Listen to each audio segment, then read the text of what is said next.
So let's start.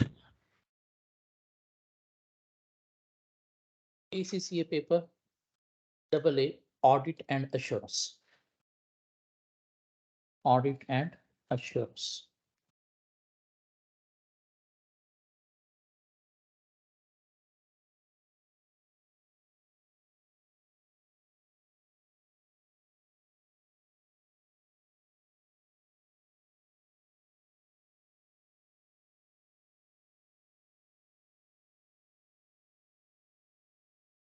What this paper is about?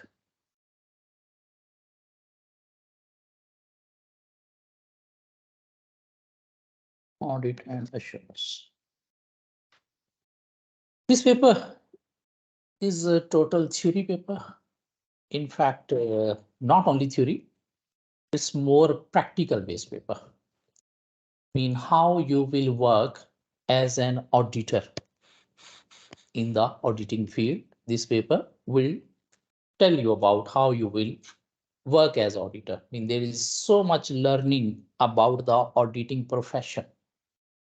I mean, after completing ACCA, you will be having so many choices to go for.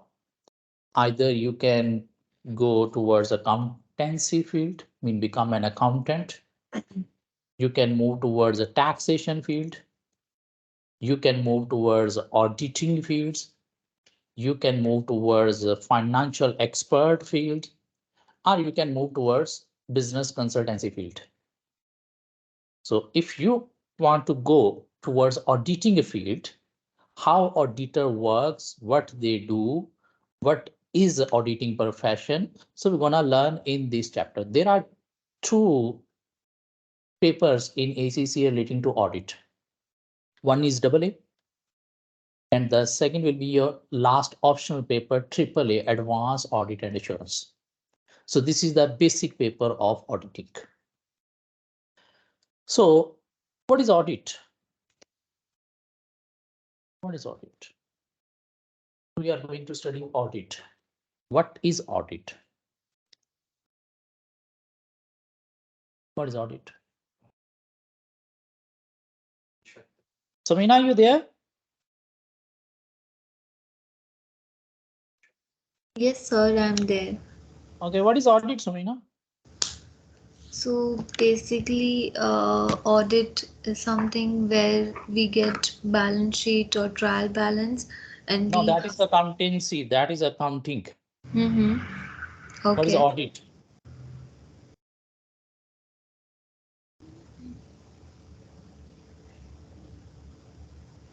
To express, to look that trial balance and develop an opinion about it, About what? about the finance of a About the company. finance of the company. Hmm. You are a little bit near about. Okay. What do you know about audit, Ethan? It's like you double check if you're using the right accounting standards. To double check whether accounting standards are properly applied or not. Okay, so what is audit? Audit means to express an opinion. Audit means to express an opinion. Whether financial statements give true and fair view or not. Whether financial statements give true and fair view or not. I mean, being auditor, we need to check the financial statements of the company. What is meant by financial statements? What is meant by financial statements? There are 5 components of financial statements you people have learned in financial accounting. There are 5 components of financial statements. Statement of profit and loss account, statement of comprehensive income, statement of financial position, statement of changes in equity, statement of cash flows, and notes to the accounts and disclosures. So these are the 5 components of financial statements. What is audit? We need to check these 5 components, mean we need to check financial statements. And after checking, we need to express an opinion where on a page that will be called audit report. What we will say, whether financial statements give true and fair view, mean financial statements are accurate. And if after checking you have found financial statements having errors, frauds, misstatements, mean they are not accurate, we will say financial statements do not give true and fair view. So this is the main purpose of audit. Being auditor, we need to check financial statements of the company and provide an opinion where on a page called audit report, what opinion we need to provide? We need to say whether financial statements give true and fair view or do not give true and fair view. Why? Why we need to perform audit? Who are the owners of the company? Who are the owners of the company? Shareholder. Who manage the company? This is a company. Who manage the company? Directors. Directors, yes. What do directors do? Every year they prepare financial statements. So director prepare financial statements for whom? For shareholder. Right. And they are showing, see, Mr. Shareholder, these were the income, these were the expenses, this is the profit. That's why we are going to pay you this much dividend, part of profit. These are your assets, these are your liability, mean this is your financial position. How shareholder can rely on financial statements? How they can trust on directors whether the picture they are showing is good picture or dirty picture? So shareholder will appoint us. Who are we? We are auditor. So shareholder will appoint auditors and ask the auditor, please go and check these financial statements prepared by the directors, whether they are showing me good picture or dirty picture. Mean the figures they have shown in the financial statements are accurate or not. What we will do, being auditor, we will go to the company, see their financial statements, see their accounting records. We ask different questions from company management, from company staff regarding figures in the financial statements. We will check every figures in the financial statement, and then after checking, we will issue an audit report. And in audit report, we will provide an opinion on which on financial statements, and we will say whether financial statements are true and fair or not. If we have given opinion financial statements give true and fair view, shareholder will be satisfied with the directors. Mean they are managing company properly. They are showing me true picture of company financial records. If in audit report we have expressed opinion financial statements do not give true and fair view, this means the financial statements prepared by the directors are not accurate. This means they are making a fraud to shareholders. They are not managing their company properly. What shareholder will do? They will decide whether they should keep their investment in the company or they should withdraw their investment from that company.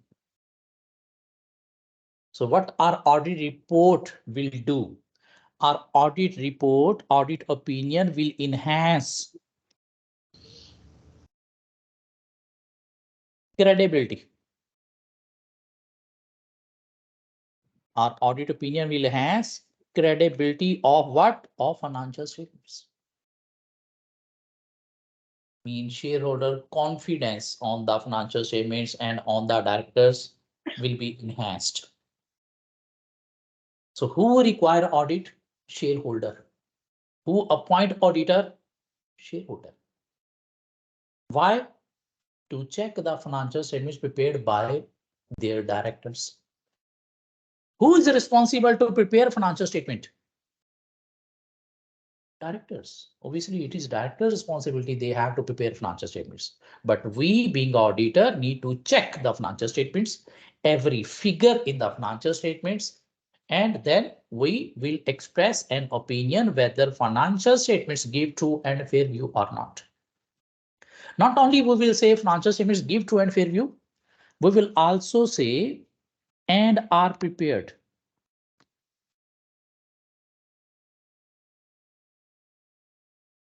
as per framework or not. What is meant by framework here? Framework mean accounting standards. What are the accounting standards? IAS, IFRS. So now we can elaborate definition of audit further. Audit means to express an opinion whether financial statements give true and fair view or not, and are prepared as per accounting standard, as per framework, as per accounting standard. Mean we have to express opinion regarding two things.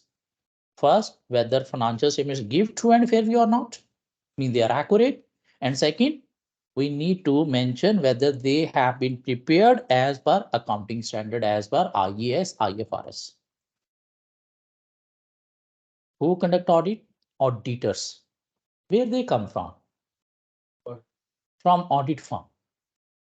From audit firm, a team of auditors will move towards company and checking their financial statements through company financial records, and then auditor will express the opinion. So this is in simple word audit. The meaning of word audit is investigation.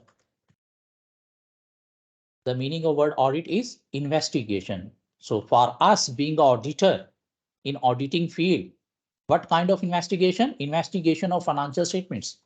And after investigation of financial statements, what we need to do, what is our final outcome?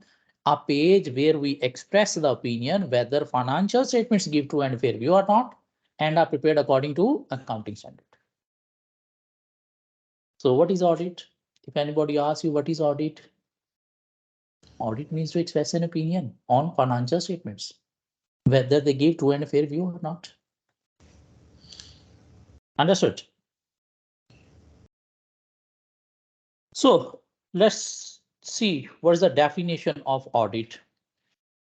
To enable the auditor to express an opinion whether financial statements are prepared in all material respect. In all material respect mean give true and fair view or not, and in accordance with identifiable financial reporting framework mean IAS, IFRS. Mean the wording is a bit different. We can say audit means to express an opinion whether financial statements give true and fair view or not, and are prepared according to accounting standards. So we got a little bit familiarity. What is the concept of audit? Now we are moving toward how auditor perform the audit. I mean, what auditor do during audit, how he arrive at a final point of giving opinion. I mean, before giving opinion, what auditor do normally. So we are going to discuss an audit process. So we are going to discuss an audit process. So through this paper, we are going to become auditors. So think you are auditor. We are auditor. From today onward, we have to think as an auditor. If we are not thinking as an auditor, we will not be able to pass this paper. So to pass this paper, it is necessary to think like an auditor. I mean, realize yourself like you are an auditor. So today you have become an auditor. You are auditor. I am auditor. Everybody in our class is auditor. So we are the auditors. We are having audit firm. What we do, we perform audit on different clients. Suppose, so we are the auditor, we are having audit firm. One of the client has visited our firm and requested us, please audit my company financial statement. What we will do? We will offer him some kind of cold drink, coffee, shoppy. Oh, you came to us. You are going to become our source of income. Thank you so much for your coming. Okay, let's go. We're gonna play audit, audit, audit. No. Before accepting audit of any client, we need to think about certain things. We need to check different things. What we need to check? This person is coming to us for audit today. What's the date today? Suppose today's date is 20th of December. What we will do?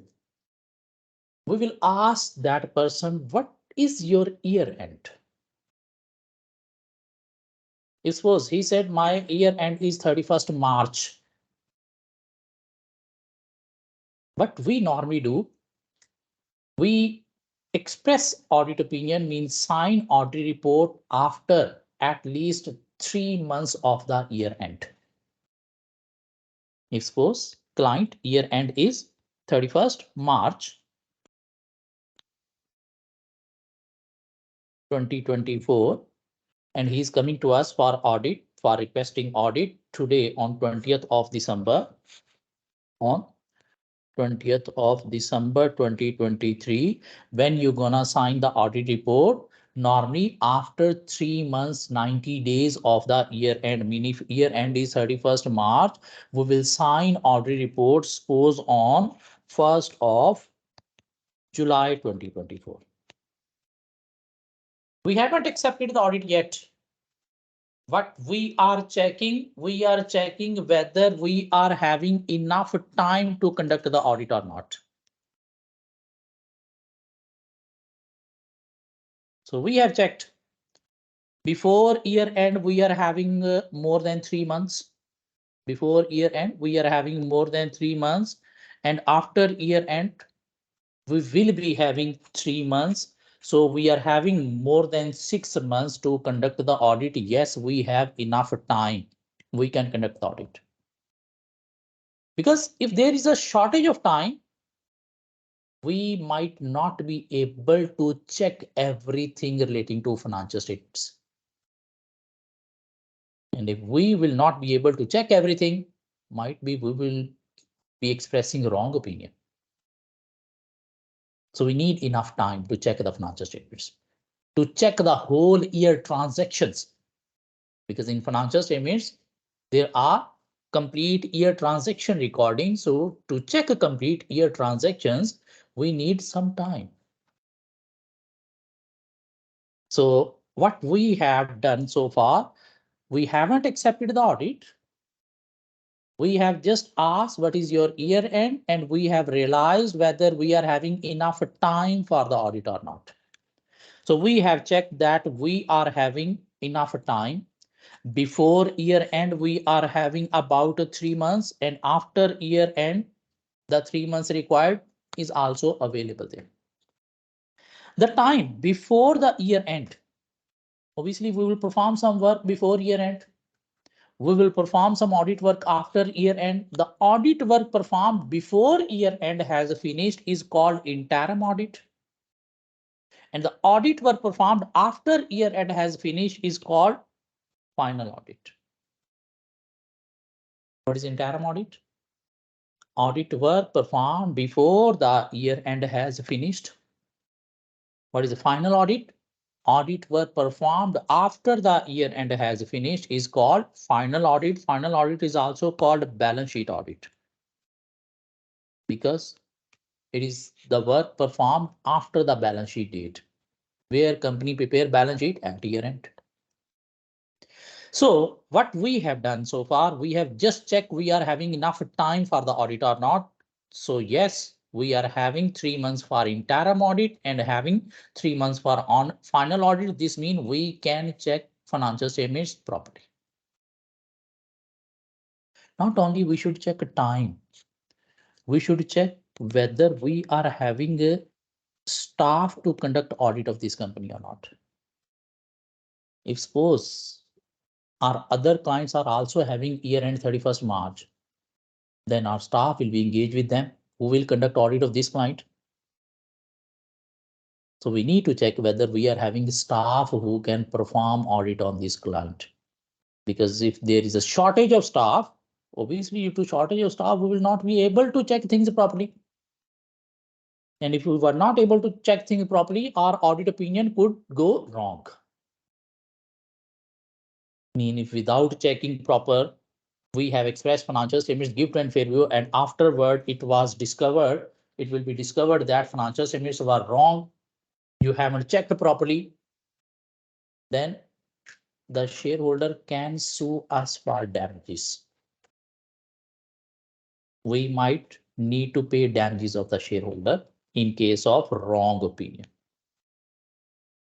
That's why we should avoid providing wrong opinion.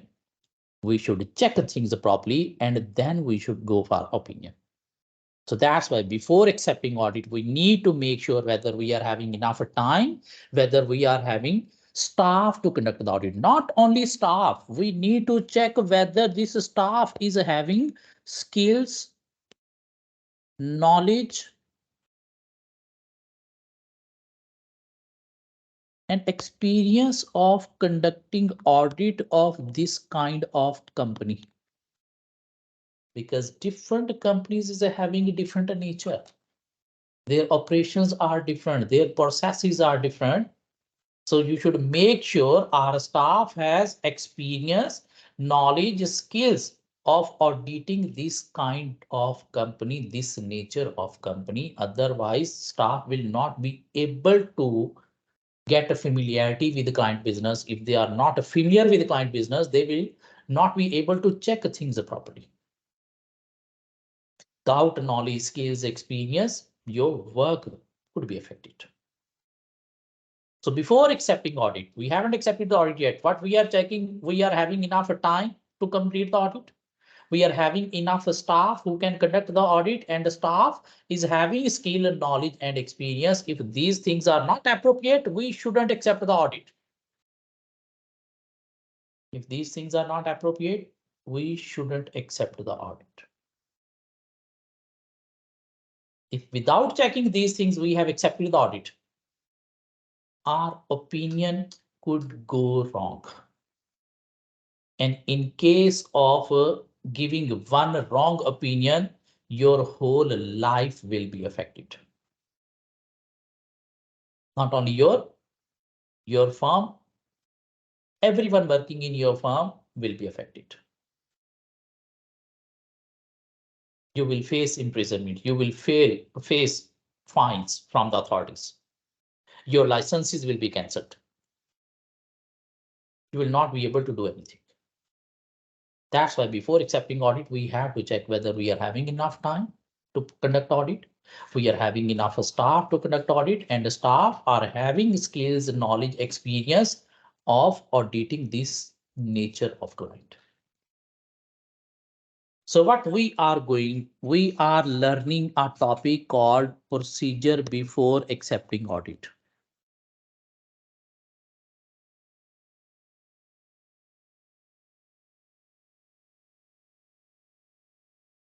Before accepting audit of any client, we need to perform some procedures.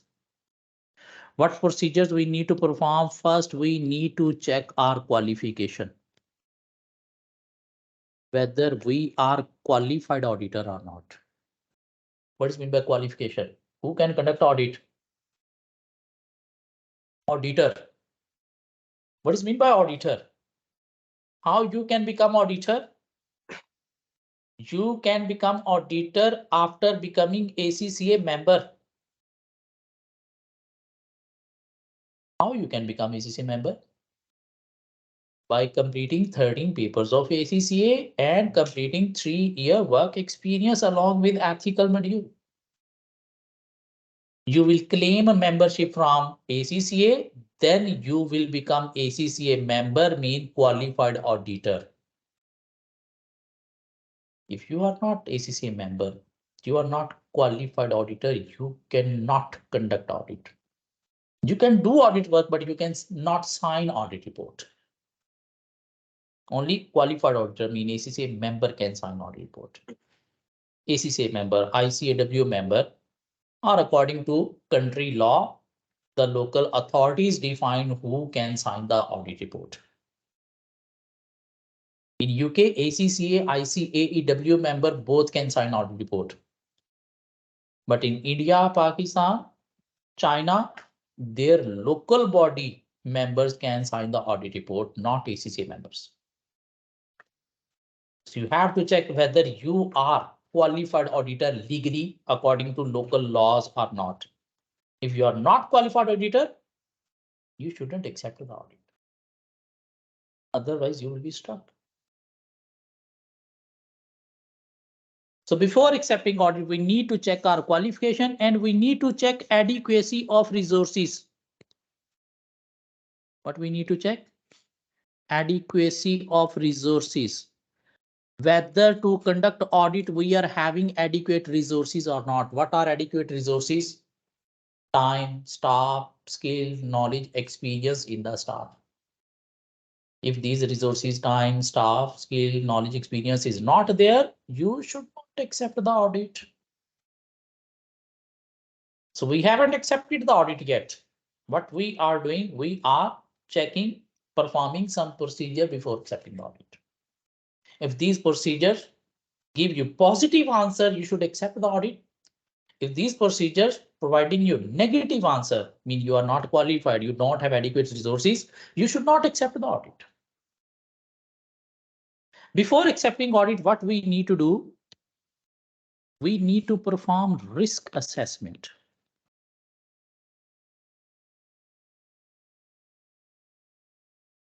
Risk assessment means, in simple word, chances of errors or fraud.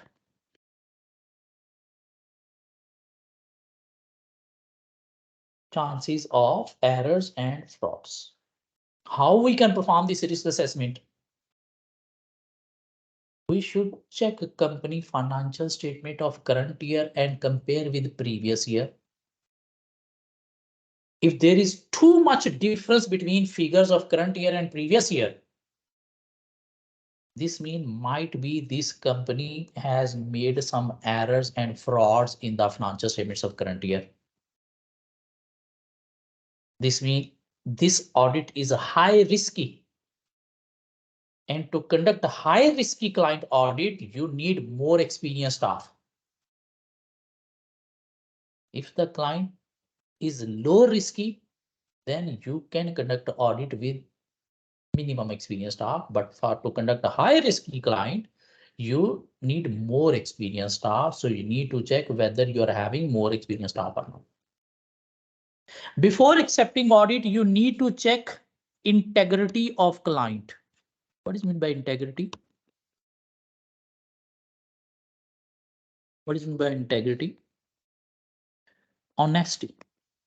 Before accepting audit, you need to check integrity of client management. Management means directors, whether they are honest people or not. If they are honest, this means the financial statement prepared by them will be free from fraud and errors. If they are dishonest, no, there will be chances of frauds, errors in the financial statements. And if you will not be able to identify those frauds, and you have expressed financial statements give trend fair view, but afterward those frauds has been discovered, this means your opinion could go wrong. And in case of giving wrong opinion, your whole life will be affected. That's why before accepting audit, you have to check your qualification. You have to check adequacy of resources.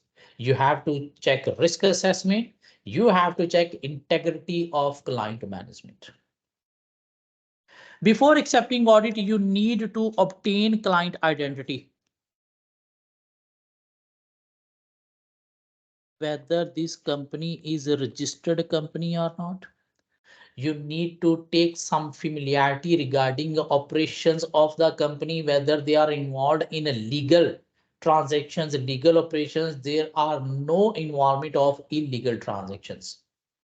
Because if your client is involved in illegal transactions, this means there are more chances that financial statements containing fraud or errors. And we should avoid those client audit where fraud and error chances are high. So if you are qualified, you are having proper resources, it is a low risk client integrity is okay, and client identity you have obtained, and there is no issue, then you should accept the audit. But if these things are not giving positive answer, you should avoid accepting audit of this client. So here we have studied one topic, procedures before accepting audit. We have discussed the difference between interim and final audit. We have discussed what is audit. Now we are going towards how auditor perform the audit. So suppose you have accepted the audit. What you will do? The first step, you will perform planning. What you will do? You will plan your audit work. Plan your audit work mean you need to highlight risky areas in the financial statements. Risky area mean where high chances of fraud and errors. You will highlight some account balance in the financial statements where chances of fraud and errors are high. How you can highlight? We will compare current year financial statements with the previous year financial statements. And we'll see what are the account balances where there are big changes as compared to previous year. If there are big changes in any of the account balance, that will be called high risky areas that we need to check in more detail during the audit, whether these figures are accurate or not. Because while preparing financial statements, all managements want to highlight profit. How company management can highlight profit? By overstating the income and understating the expenses. Every management try to show strong financial position. How they can show strong financial position? By overstating the assets and understating the liabilities. So we need to compare current year financial statements with the previous year. And if there are too much big changes in any of the account balance, we will highlight that account balance as a risky area. So this is the main purpose of planning, mean we need to evaluate risk, mean we need to highlight risky areas where we need to perform more audit work, where we need to check things in more detail, because there are chances of fraud and errors. And after highlighting the risky areas, what we will do? We will ascertain the accounting records and internal control system. Ascertain mean we will obtain a knowledge of client accounting records and internal control system. What is mean by internal control system? What is internal control system, Samina?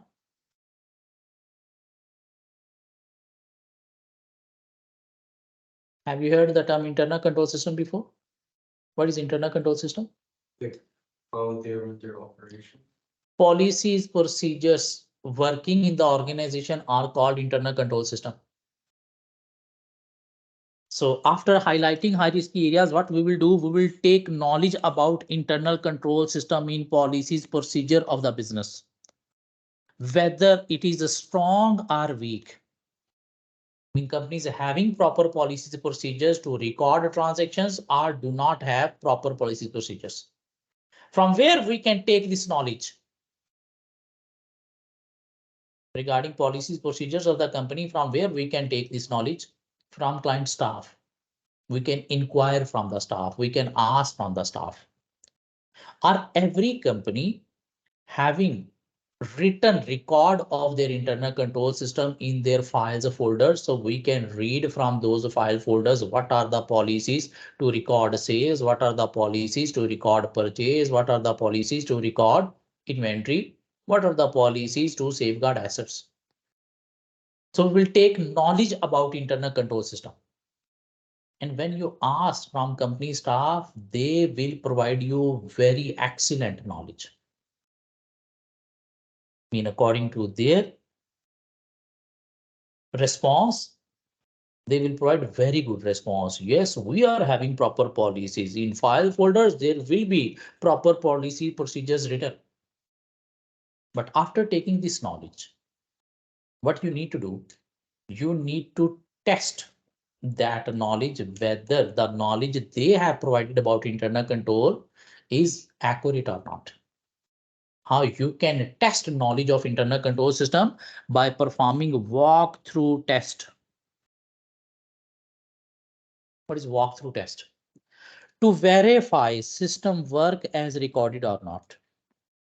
Walkthrough test mean to verify system work as recorded or not. Mean what we will do, we will test 2-3 transaction of sales system to check whether they have been working as per the policies procedures informed to us. We will test 2-3 transactions relating sales system. We will test 2-3 transactions relating wages system to see whether the system is working as per the knowledge provided to us or not. And through this, you will be able to evaluate internal control system. If your results of test have proved the system is working as per recorded in the records, this means client internal control system is strong. But if performing test of a walkthrough test, you have identified that the system is not working as per records, this means client system is weak. So after planning mean highlighting high risky areas, we will obtain knowledge about the internal control system. Mean what are the policies, procedures to prepare accounts to record transactions. And after obtaining that knowledge, we will test that knowledge provided to us through walkthrough test. And through results of walkthrough test, we will be able to evaluate internal control system, whether internal control system is strong or weak. Internal control system is strong. What does that mean? Policies, procedures are working properly. In a strong control system mean policies, procedures are working properly. There are low chances of fraud and errors or high chances of fraud and errors. If control system is strong, there are low chances of fraud and error or high chances of fraud and errors. Low chances of fraud and errors. Mean if accounting system is strong, internal control system mean policies, procedures relating to accounting system are strong. This means there are low chances of fraud and errors. But if we have identified control system is weak, mean policies, procedures are not working properly, mean there are high chances of fraud and errors in the financial statements, mean high chances of misstatement in the financial statement. If there are high chances of misstatement in the financial statements, being auditor, our life is easy or busy? Busy. Because we need to identify those fraud and errors. If there are low chances of fraud and errors because control system is strong, our life will be easy. We need to perform less work because client system is strong. So there will be less chances of fraud and errors. There will be less chances of misstatement in the financial statements. So we need to perform less work. But if control system is weak, this means there are more chances of fraud and errors. More chances of financial statements could be misstated. So being auditor, we have to identify those fraud and errors. Because if we are saying financial statements do not give and fair view, we need to justify our opinion why we are saying this. We need to provide evidence why we are saying financial statements do not give trade fair. So if control system is strong, we being auditor need to perform less audit work. We need to perform less audit work. But if control system is weak, we being auditor need to perform more audit work. Why we need to perform more audit work? Because there are high chances of fraud and errors, and we need to identify those fraud and errors. And the person who commit fraud, he try to hide it. And to disclose hidden things, it requires more time, more procedures. So if we have identified control system is weak, this means we have to perform more work. We have to perform detailed work. And that detailed work is called, we need to perform substantive procedures. What is substantive procedure? Detailed work. And if control system is weak, we need to perform large volume of substantive procedure. What is substantive procedure? It is a type of audit procedures. Who perform this procedure? Auditor, to check the financial statement. Mean we need to perform detailed work, more work. Substantive procedure mean more work, detailed work. Like if suppose a sale has been recorded in the financial statements, we will see whether the similar amount is in a ledger, in trial balance, and then we will see whether the similar amount in ledger. Then we will see whether the similar amount is in journal entry. The similar amount has been recorded on sale invoice. The similar amount has been recorded on sale order, and the similar amount is recorded as cash and receivable as well. This is called detailed work, mean we need to check things in more detail. Everywhere we have to verify the figure, whether it is the same figure in previous records. So if client control system is weak, we need to perform more audit work. And that more detailed audit work, the term used for detailed work is we need to perform substantive procedure. If client control system is strong, we need to perform lesser work. And the lesser work is called test of control. We need to perform what? Test of control, not substantive procedure. What is test of control? We need to test the client controls whether they are working properly or not. We have tested controls here as well. But here we have tested controls using very small sample, like we have tested through 3 to 5 transactions. In test of control, we will check about 50 to 100 transactions. So test of control means to take evidence whether controls are being performed properly or not. Test of control means to take evidence whether controls are being performed properly or not. What is substantive procedure? Detailed work whether the account balances are accurate or not. So after taking knowledge of client internal control system, we will perform walkthrough test to evaluate the internal control system, whether they has been working as per record or not. And if through walkthrough test, we have evaluated control system as strong, we need to perform less audit work. And that less audit work is called test of control. And if we have identified control system is weak, we need to perform more audit work. We need to perform detailed work, mean we need to perform substantive procedure. So can you differentiate between test of control and substantive procedure? Test of control is less audit work, mean to take evidence about control's effectiveness. Substantive procedure is detailed work to verify account balance accuracy. If we have identified control system is strong, we need to perform less audit work. What we need to perform? We need to perform test of control Still, we need to perform substantive procedure, but in reduced volume. Reduced volume mean we need to check main account balance, mean large amount account balance in detail only, not every account balance.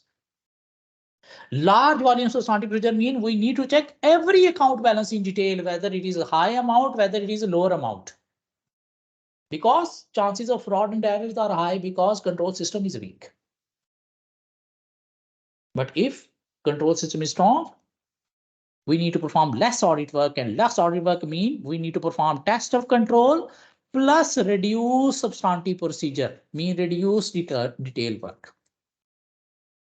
But if control system is weak, we don't need to perform test of control, because if control system is weak, there is no need to perform test of control. There is no need to check controls. Straight away, we will move towards detailed work about financial statements figures. We'll perform substantive procedure. So if control system is strong, what will be our audit approach? Our audit approach will be test of control plus reduce substantive procedure. And this approach, test of control with reduced substantive procedure, is called a system-based approach. System-based approach of auditing. And if control system is weak, our audit approach will be substantive approach. Substantive approach means we need to check everything in detail. So there are two approaches of audit: system-based approach and substantive approach. What is system-based approach? System-based approach means test of control with reduced volume of substantive procedure. When we will adopt system-based approach, when we have evaluated control system as strong. What is substantive approach? Substantive approach, detailed work. We have to perform detailed procedures. And when we should go for substantive approach, when we have evaluated control system as weak. Can you understand this concept? So what is audit process? First, we will perform audit planning, meaning we will highlight high risky areas in the financial statements where we need to perform more audit work. Then we will obtain knowledge about accounting system and internal control system. And not only we should rely on this knowledge, we should test this knowledge by performing walkthrough test. And through walkthrough test results, we will be able to evaluate internal control system, whether it is strong or weak. And through this, we will be able to define our audit approach, mean how we should check the financial statements, either through system-based approach, either through substantive approach. So if we have identified control system is weak, we have defined our audit approach as a substantive approach. This means when we will perform substantive procedure, mean detailed work, we will identify some of the problems, fraud and errors. After identifying fraud and errors, what we need to do, we need to communicate those fraud and errors to company management. We need to report those weaknesses to company management. How we can report to company management? Through letter of weaknesses. These are the problems in your financial statements. We are giving you chance to correct them. If they correct those weaknesses, those fraud and errors, we will say financial statements give true and fair view. But instead of giving them chance to rectify those weaknesses and they haven't rectified, then we will say financial statements do not give true and fair view. Can you understand this? If we have identified, evaluated, control system is weak, and we have performed large volumes of substantive procedure, mean detailed work, this means we will identify fraud and errors in the financial statements. So after identifying, we have to report to company management. These are the issues in your financial statements. Please correct them. If they work on our recommendation to correct the financial statements, we will say financial statements give true and fair view. But if we have communicated the weaknesses, fraud and errors in the financial statements to management, but they haven't corrected them, then we will say financial statements do not give preference. I mean, we should give a chance to the company management. Might be they are not aware of those misstatements. Might be they don't have knowledge how to correct them. So we should always give a chance to company management before expressing opinion against the company. Can you understand this concept? If we have identified control system is strong, in case of strong, what should be our audit approach? System-based approach. System-based approach means reduce substantive procedure with test of control.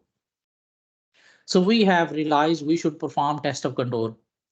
If after performing test of control, we are satisfied with the results of test of control, mean controls are strong, we will move towards reduce substantive procedures. But if after performing test of control, we are not satisfied with the result of test of control, mean we check the controls and there are so many weaknesses in the control. This means this our evaluation became wrong. Mean through walkthrough test, we had identified control system is strong, but after performing test of control, we have realized that control system is not strong. Why are this evaluation become wrong? Because here we tested the control through 3 to 5 transactions. In test of control, we tested the controls through 50 to 100 transactions. So result will be more better through test of control than walkthrough test. But if after performing test of control, we have identified control system is not strong, it's weak. So we will change our audit approach towards substantive approach. We will not move towards reduce substantive, we will move towards large volume substantive procedure. I mean, we will check every account balance in detail, and then we will report weaknesses to company management. So after planning mean highlighting high risky area, we will obtain a knowledge about internal control system, accounting system, and we will test that knowledge through walkthrough test, and we will be able to evaluate internal control system whether it is strong or weak. If it is strong, we will adopt system-based audit approach. If it is weak, we will adopt substantive approach. All of this work we will do during interim audit, mean before year end has finished. After this, our final audit work will start. What we will do in final audit, we will perform further test of control and substantive procedures. Why? When we have already performed test of control substantive procedure here, why we should perform further? Suppose here we have performed during February. So March transaction left. So by performing again, we will cover the March transaction as well as we can re-perform the work already has been performed. And after that, financial statements will be ready. So we will review financial statements. Whatever the weaknesses we have communicated to management, whether they have corrected or not. If they have corrected, we will say financial statements give to and fair view. But after reviewing, if we have identified they haven't corrected the weaknesses, they haven't corrected the fraud and errors, so we will express opinion against the company. To whom this opinion will be? To shareholder. So this is the complete audit process. Mean what auditor do during audit. So auditor start his work through audit planning by highlighting high risk areas. Then he obtain a knowledge about the accounting system, control system. He performed walkthrough tests to verify whether system work as records.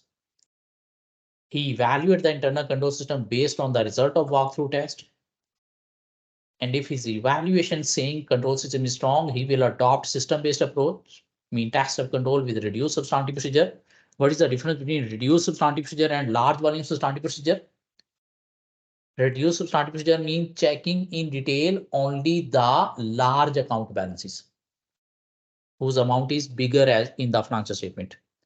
While a large volume substantive procedure mean checking every account balance in detail.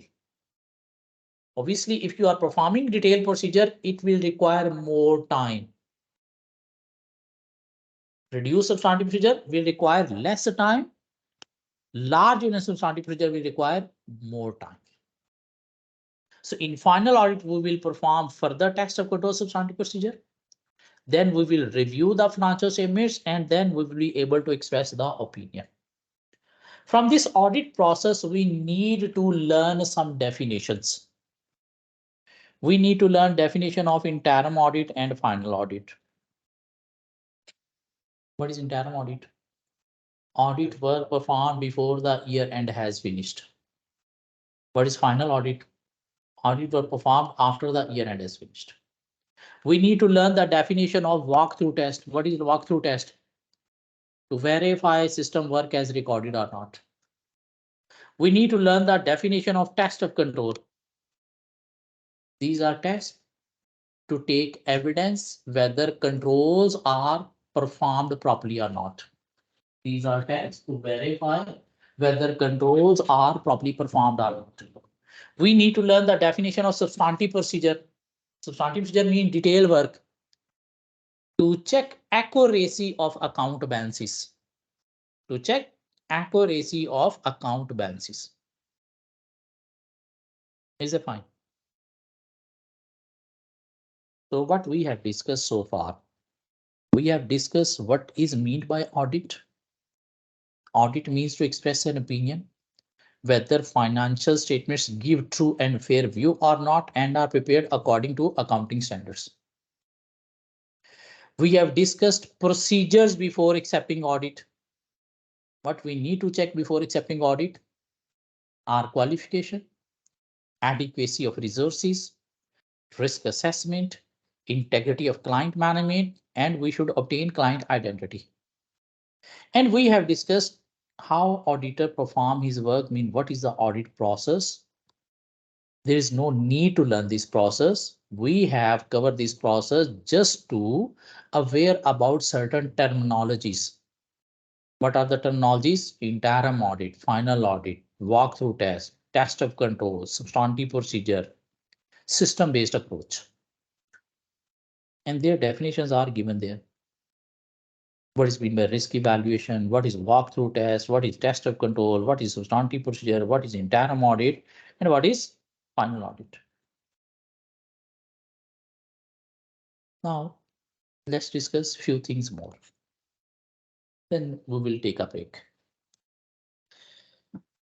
As accountants perform accountancy as per IAS, IFRS, mean accountants need to prepare financial statements as per accounting standards. In the similar manner, auditor conduct audit as per standards. Being auditor, we do not perform anything as per our personal wishes. We have to check things. We have to conduct audit as per standards, and those standards are called ISAs, International Standard on Auditing. International Standards on Auditing. Mean how to perform test of control, how to perform substantive procedure, how to perform walkthrough test, standard will provide us direction. What you need to do in the planning, standard will provide the direction. If control system is strong, you should adopt system-based approach. Who is saying this? Auditing standards. If control system is weak, you need to adopt substantive approach. Who is saying this? Auditing standards. Who is saying before starting audit work, you need to obtain a knowledge about a control system, then you need to perform walkthrough test, and after evaluation, you need to define your audit approach. Auditing standards providing this direction.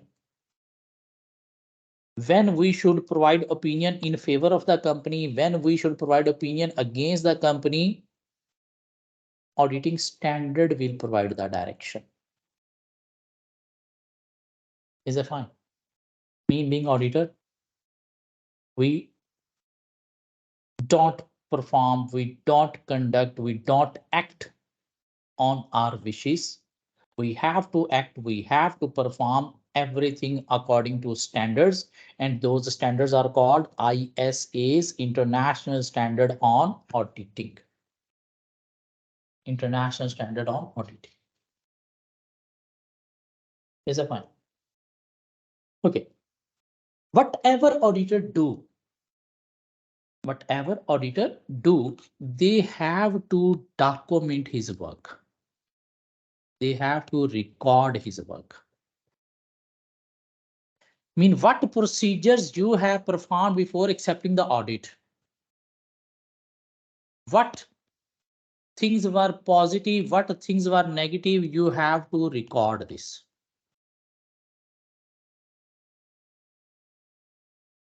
How much risky areas you have identified at the planning stage and how you have identified, you have to record this. From where you get the knowledge of accounting system, control system, from files, folders, or client staff, from whom you have asked the question, what kind of question you have asked, what were their replies, you have to record everything. How you perform the walkthrough test, how many transactions you have checked, what were their results, you have to record everything. Who performed the test of control, when he performed the test of control, how many transactions he has checked, what were their results, you have to record these things. Who performed the substantive procedure, at what date time he performed the substantive procedure, how many transactions he has checked, what were their results, you have to record everything. Mean whatever auditor do, they have to record those things, mean they have to prepare audit documentation. And this documentation is also called audit working papers. Mean auditor need to prepare working paper for his work. Why? Why we need to record all our work? Why we need to prepare working paper? To support our opinion. If we are saying financial statements do not give and fair view, how we can justify? If somebody will ask your opinion is wrong, how you can justify your opinion is accurate? We can justify our opinion by showing the working paper. See, these are the procedures I have performed. These are the results, and based on these results, I have expressed that opinion. Now you can prove how it is wrong. If we don't have working paper, we cannot justify our opinion. So to justify our opinion, we need to prepare working papers. We are the members of ACCA. ACCA will check our quality of work, whether we are conducting audit as per standard or not. How ACCA can check? They will not come with us, okay, how you are performing. No, they will ask us, okay, send me your working paper of this audit. Through working paper, they will check whether we are performing quality work or not.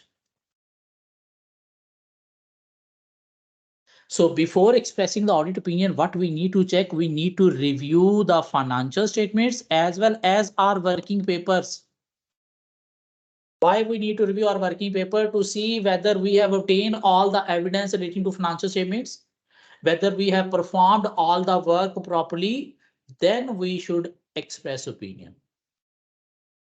Because if there is anything incomplete, mean you haven't checked some of the account balances and you have expressed the opinion, then afterward might be that account balance become wrong.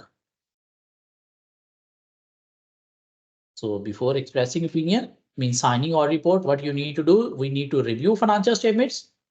Mean whatever we have discussed with management is accurate, and we need to review working paper of the audit team, mean they have performed all the work, they have checked everything, where we will see auditor have checked everything through working papers. Then we should express the audit. So what we have discussed a knowledge, little bit knowledge about audit. Mean what is audit? we have some familiarity how auditor perform his work, what are the audit procedures he perform, test of control, substantive procedure. Before accepting audit, what he need to check. An auditor perform work as per standards, not as per his personal wishes. And whatever auditor is doing, he need to prepare working paper, mean he need to document his work. Why? To justify his opinion. Otherwise, he will not be able to justify his opinion.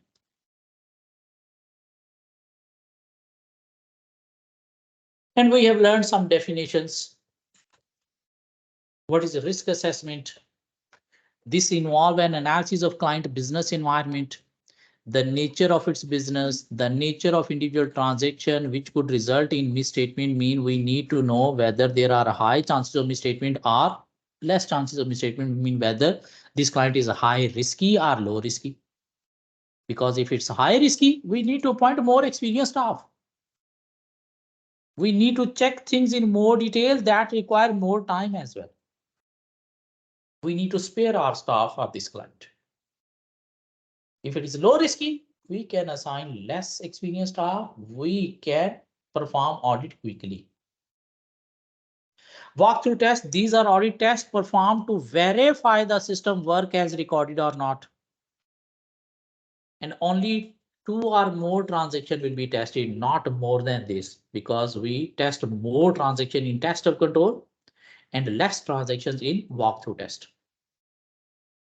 What is test of control? These are designed to seek evidence, mean to take evidence that each control was properly performed throughout the period under review, mean whether controls are working properly or not. And if we are satisfied with the result of test of control, we will place reliance on control and we will perform reduced volume substantive procedure. But if we are not satisfied with test of control, we will move towards large substantive procedure. What is substantive procedure? These are tests on transaction and account balances to prove they are valid, accurate, and complete. In substantive procedure is detailed work about account balance, whether the figure is valid, complete, accurate, or not. How? To checking through trial balance, through ledger, through journal entries, through documents like sale invoices, order, cash book, receivables. I mean, we will check detail everywhere in the accounting records. What is an interim audit? Audit were performed before the year end has finished. What is the final audit? Audit were performed after the year end is finished. The other things don't read now because we don't have detailed knowledge about these things. Probably after 2 to 3 weeks, we'll be able to understand these points.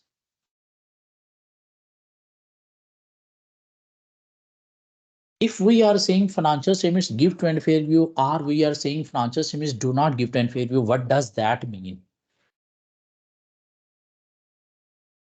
Financial statements are true. This means financial statements are free from material misstatement. Material mean big misstatement. Till now, material mean big misstatement. The small misstatement could happen in the financial statements, and we being auditor will ignore them. But if there are big statements, then we will not ignore. I mean, if there are big misstatement, mean material misstatement, financial statements are not true. But if financial statements are free from big misstatements, we will say financial statements are true. And if we are saying financial statements are true, this should be based on verifiable evidence. Mean we should have performed audit procedures and prepare working papers.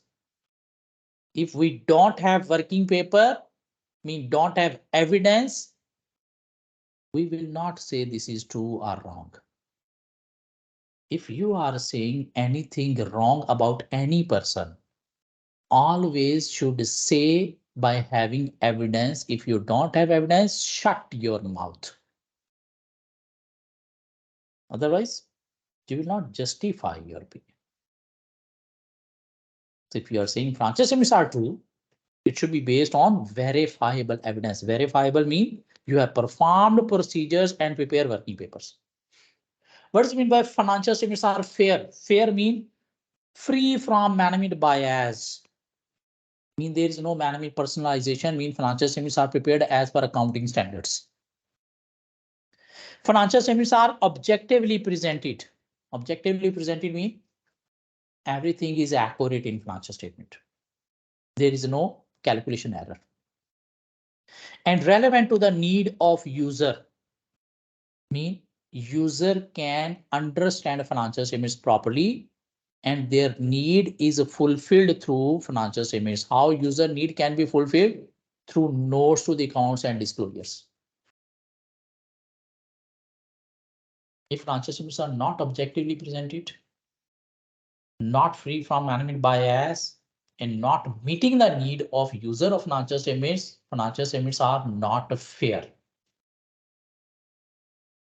This concept is dynamic concept as in incapable or precise lasting legal definition, but to be true and fair financial statements must live up the current need and expectation of the user. Because user expect there shouldn't be any errors. User expect it should be prepared as per accounting standard mean objectively presented and presented free from management personalization mean bias.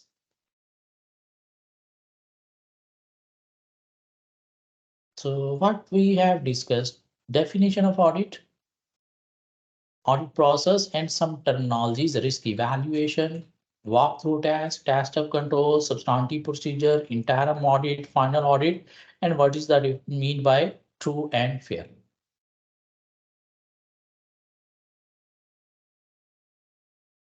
What is our exam format of this paper?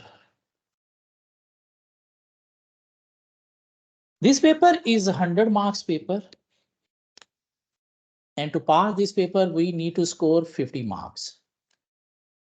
But if your target is 50 marks, you will easily fail this paper on 30-35 marks. So always keep the target of above 70%. If you are having a target of 70% or above, then you will be able to score 50 marks in this paper. This paper is a bit tricky. In first 9 paper, this paper is the most difficult to pass. But this paper result is about 40-42%. This means there are more students who are on the failing side. If pass result percentage is 40 to 42%, this means 58% student normally fail this paper. Only 40 to 42% student are able to pass this paper. But don't worry, we will learn how to pass this paper easily. We will make it easy. Your paper will comprise 2 sections, one section A and other will be section B.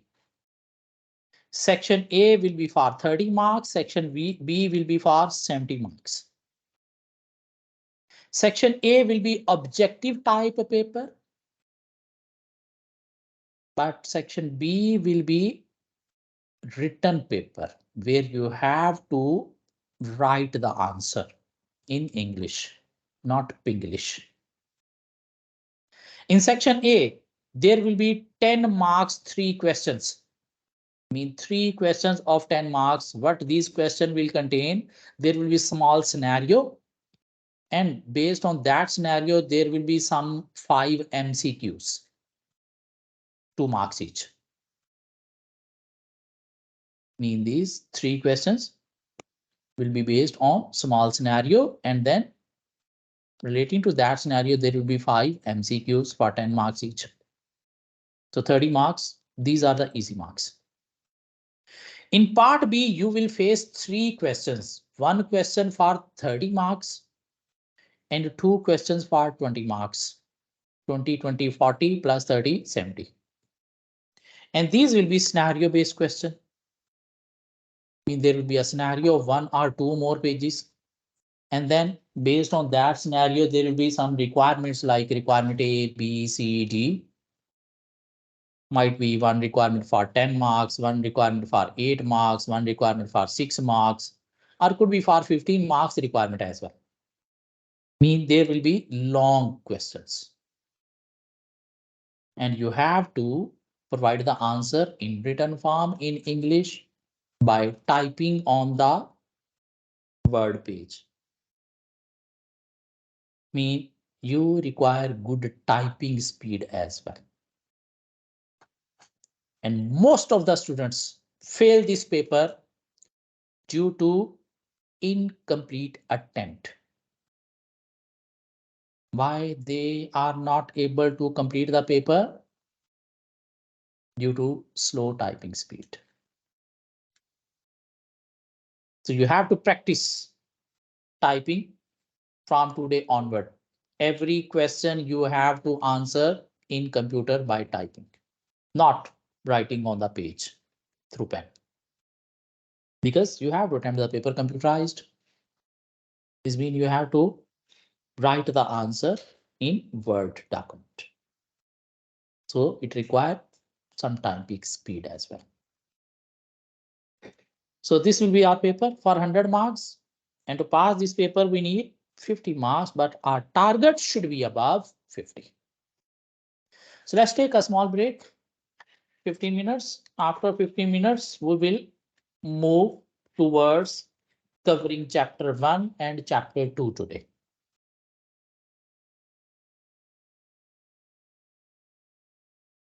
Yeah, I will share with WhatsApp here. Thanks. After 15 minutes.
Oh.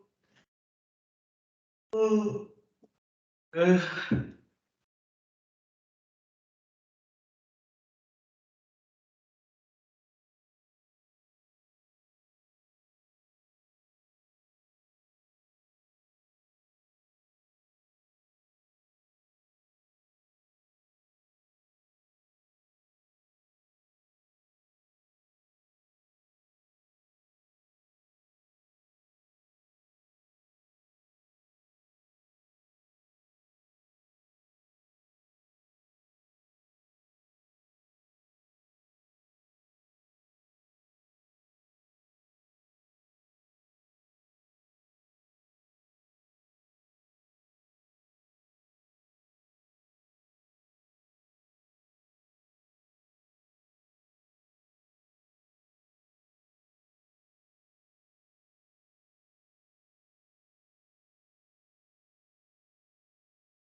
So everybody there?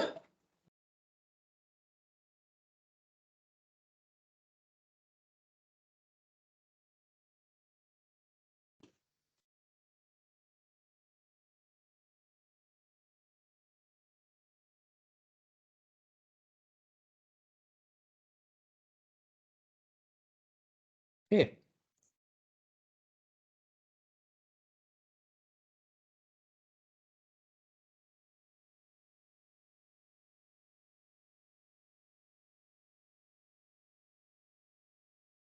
So let's move forward. Now we have discussed what is audit. We have discussed different terminologies, walkthrough test, test of control, substantive procedure, interim audit, final audit. And we have discussed what is meant by true and fair. Let's move towards one more topic. We have discussed audit means to express an opinion whether financial statements give true and fair view or not and are prepared according to accounting standard. We have discussed one definition of audit. Now we are moving towards another definition of audit. Audit means to express an opinion whether financial statements are free from material misstatement or not.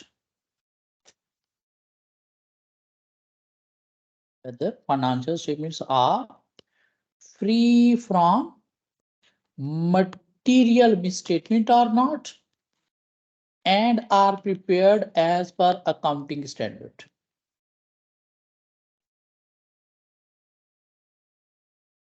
Means saying financial statements give true and fair view, are saying financial statements are free from material misstatement having the same meaning. Financial statements are free from material misstatement mean there are no fraud and errors, mean no big misstatements. Are give true and fair view mean they are accurate, there are no fraud and errors mean are accurate. So we can say audit means to express an opinion whether financial statements give true and fair view or not and are prepared as per accounting standard. Or we can say audit means to express an opinion whether financial statements are free from material misstatement or not and are prepared as per accounting standard. Now we need to discuss what is meant by material misstatement. What is meant by material misstatement? Materiality is a concept. Who use this concept? Auditor use this concept. What does that mean? Its definition: misstatements are material if they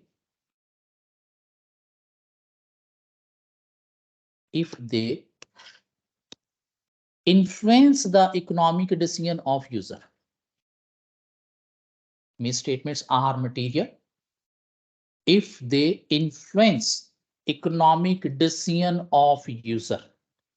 Mean those financial statements in the those misstatements in the financial statements are material which influence the economic decision of user. Misstatements are material if they influence the economic decision of user.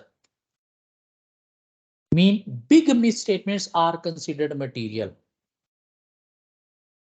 And if we listen about our misstatement, we will say, okay, forget about it. Oh, it's okay.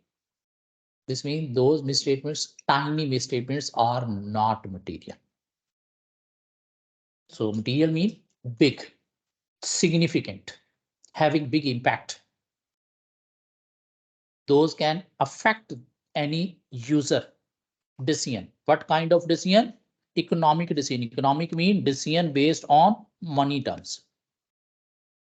Where we need to look for misstatement? In the financial statement. So there could be small misstatement in the financial statement. So we can ignore them. Because those misstatements are not material, those are immaterial. Who use materiality concept auditor while expressing opinion? If there are material misstatement in the financial statements, he will say financial statements do not give true and fair view. But if there are misstatements but not material, mean immaterial, means small tiny misstatements, auditor will say financial statements give true and fair view. Who uses the materiality concept? Auditor. In deciding whether he should issue opinion in favor of the company or against company. When he should issue opinion in favor of the company, when there are no material misstatement. And when he should issue opinion in against the company, when there are material misstatement. Misstatement could be errors, omission of figures in the financial statements, any non-disclosure that is required by accounting standard but management haven't provided, or there could be any misclassification between revenue expenditure and capital expenditure. He's saying materiality is not capable of general mathematical definition, mean there is no precise mathematical definition of materiality. It vary user to user, company to company. Might be while conducting audit of a company, say Spinneys,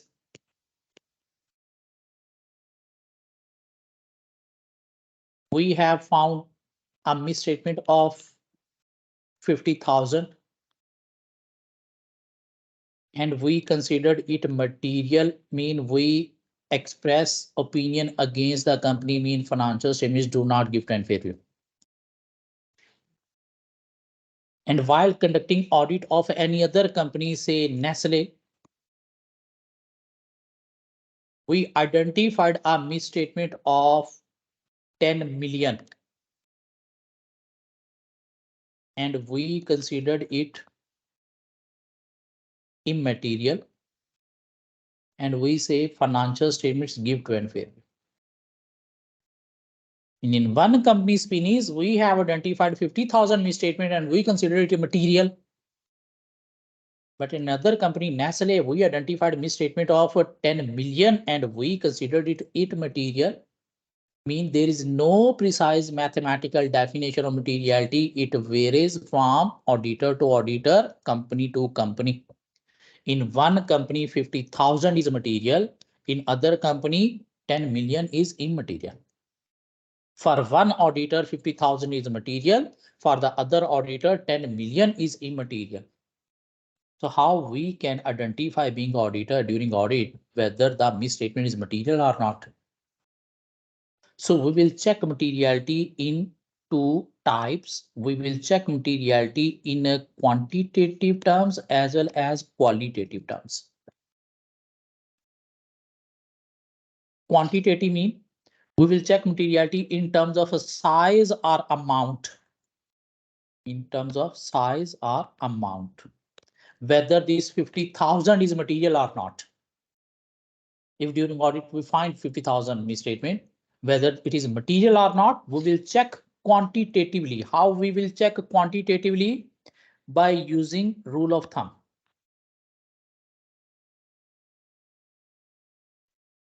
What is rule of thumb? We will compare this misstatement with the profit of the company, and if it is a 10% or more of profit, we will be considered it material. If that misstatement is less than 10% of company profit, we will consider immaterial. Spinneys profits are in lakhs. And by comparing these 50,000 misstatements as compared to profits of the company become material. That's why we say financial statements do not give trend fair view in Spinneys audit.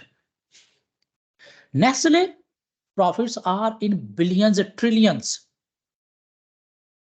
And by comparing this 10 million with the trillions of profit, doesn't meet the threshold of 10% or more of profit. It was below 10% of profit. That's why we considered it immaterial. So if during audit we have find any misstatement, the amount, suppose we have identified 20,000 misstatement, how we can say it is material or immaterial by comparing with profit of the company. If it is more than 10% of the company profit, we will consider material. If it is below 10% of company profit, we will consider it immaterial. Not only we should check quantitative materiality, we should also check a qualitative materiality. Qualitative means nature of an item rather than amount. What is meant by nature of an item?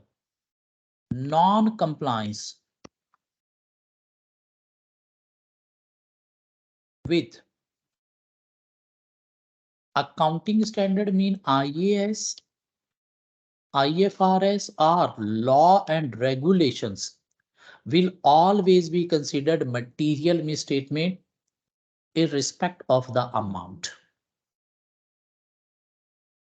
I mean, if any amount is not material as per quantitative materiality, mean 10% or more of profit, we should check if there is any non-compliance with accounting standard or law regulation, then we will consider it material misstatement, though it is below 10% of profit. I mean, not quantitatively. If it is qualitatively material, we will consider it material misstatement, mean we will express opinion against the company. So what is materiality? Misstatements are material if they influence economic decision of user taken on the basis of financial statement. Mean where we look misstatements in financial statement. Misstatement could be error, omission, non-disclosure, misclassification, and there is no precise mathematical definition of materiality. It varies user to user, auditor to auditor, company to company. So if we have found any misstatement, how we can see whether it is material or not? We can see quantitative materiality by using rule of thumb, or qualitative materiality mean non-compliance with IAS, IFRS or law and regulations. We will cover this topic in more detail in coming chapters as well. Now we have just covered it brief. There are more threshold. We will cover probably 4th, 5th chapter. Now we are moving towards discussing small concepts. Agency, stewardship and accountability. What is agency concept? Agency concept says one party principal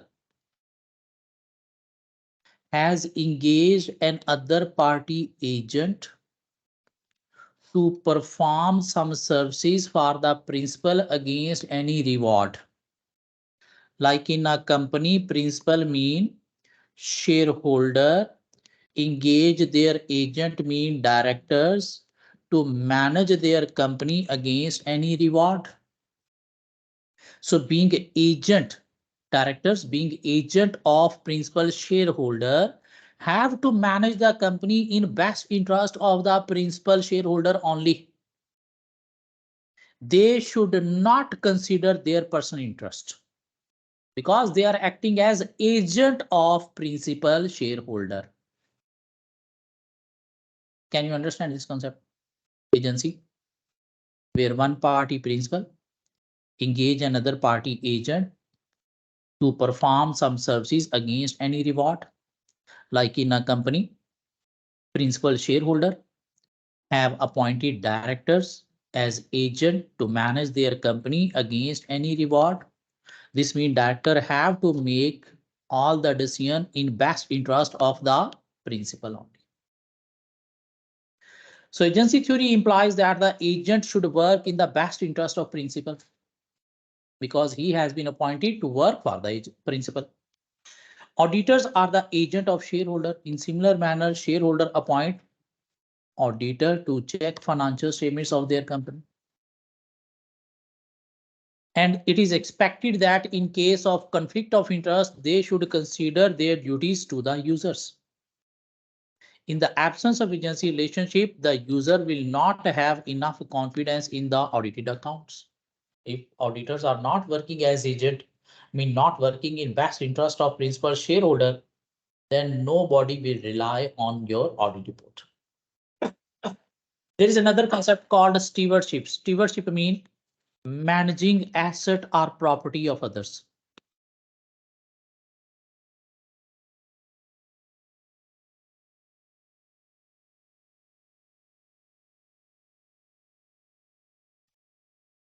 Like in a company, directors managing property mean company of other mean shareholder. So directors are stewards towards the shareholder. What they need to do, they need to manage the property of shareholder in best of the shareholder. So stewardship refers to the obligation of looking after the assets with care and caution, mean managing asset property with care and caution. The person who manages the asset of the owner is called steward. The steward mean directors in a company should take the action in the best interest of the shareholder. There may be conflict of interest between the directors and shareholder. Therefore, director was want financial statements audited by independent party to enhance the credibility so that they can show their stewardship. The independent audit produces the shareholder mistrust of the directors. Mean through this, shareholder can trust the directors. Okay, there is a report in favor of the financial statements. This means they can trust on directors. Just give me 1 minute, please.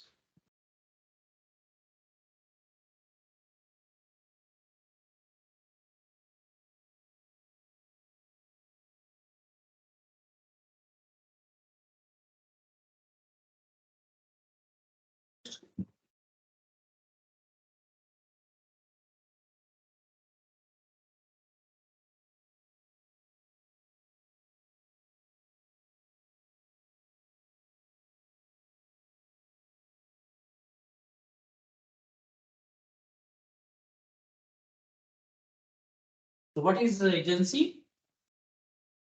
A relationship between principal and agent, where principal engage an agent to perform some services against any reward, like in a company, shareholder are the principal, directors as well as auditor are the agent of a principal shareholder. And they have to work in best interest of the principal only, not considering their personal interest. What is stewardship? Managing the property or assets of others, like in a company. Directors are steward towards the shareholder, mean they are managing the property, mean company of shareholder. What is accountability? Accountability means answerability.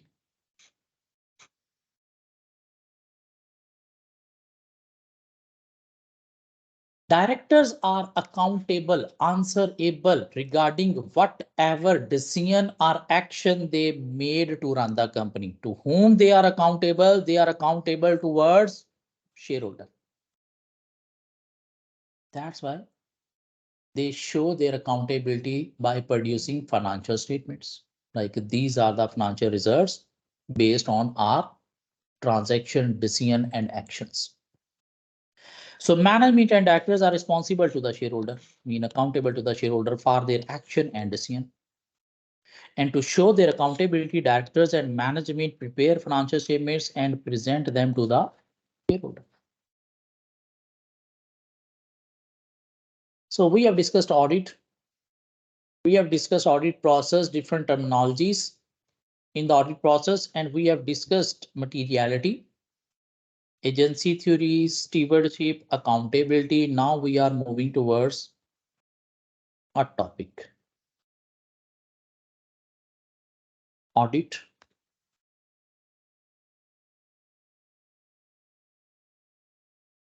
versus non-audit engagement.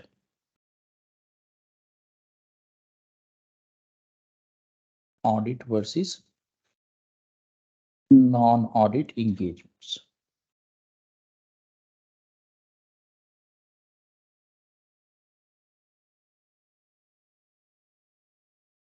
Who perform the audit? Auditors. Where they come from? Audit firm. An audit firm not only conduct audit, they also perform some other kind of services for the company's clients. Who should prepare the financial statements? Company management. How they can prepare financial statements if they don't have accountancy knowledge? By appointing an accountant. If suppose company accountant left and they need to prepare financial statements, how they will prepare financial statements? Either they need to appoint a new accountant, but it will require some time, and they are not finding appropriate accountant who can prepare financial statements. So what they will do, they will come to our audit firm and will ask us, will you prepare our financial statements? We say yes, but we will charge.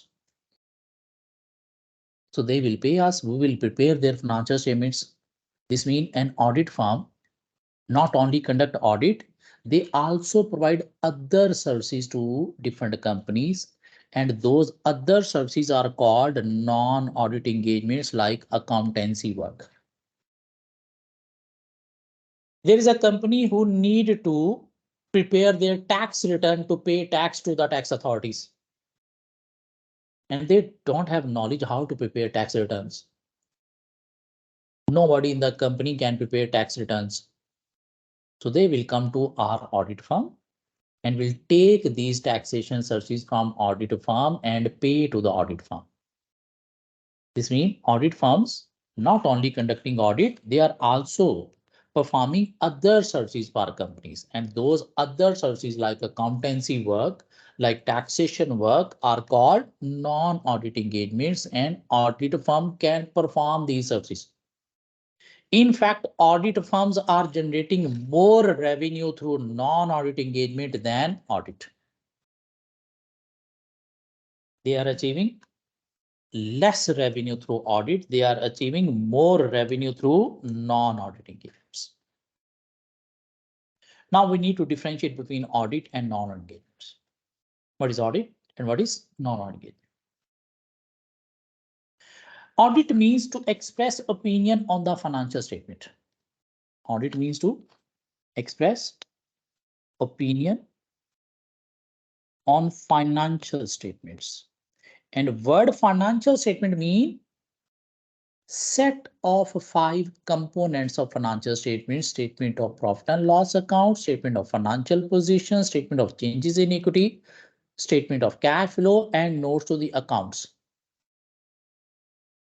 To provide opinion on complete set of 5 components is called audit. If we are providing opinion on any one component of financial statement, that will not be audit. That will be something else, mean non-audit engagement. Audit means to express opinion on the financial statements only. Financial statements mean complete set of 5 components prepared for the complete year.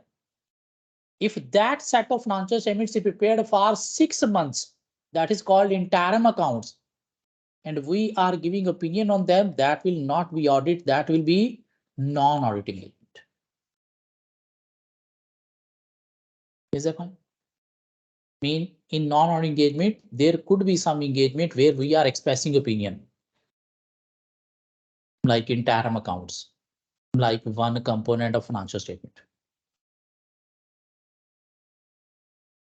Who require non-audit engagement? Suppose a company name is ABC and ABC company need to obtain a loan from the bank. They visited the bank, asked them, requested them for loan. Bank said, okay, this is our business. We can provide you loan, but we are not aware about your company position.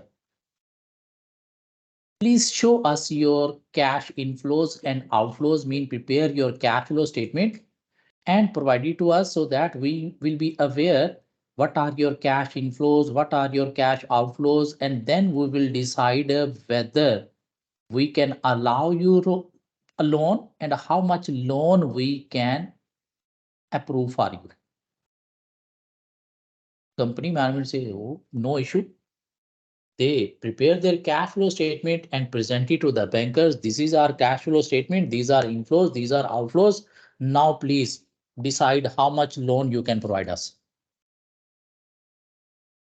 Banker said, you prepare your cash flow statement. How we can rely on this cash flow statement that these figures are accurate? Please go and take a opinion on this cash flow statement and that opinion provide to us. Then we will understand, okay, your cash flow statement is accurate and based on that we can approve the loan. From where company can get opinion on the cash flow statement? Auditors audit firm. What we will do, we will check the figures in cash flow statement and we will express an opinion on the cash flow statement. And now we are giving opinion on the cash flow statement, not on the financial statement, though cash flow is a part of financial statement. But single cash flow is not called financial statement. Is that audit? No, this will be called non-audit engagements.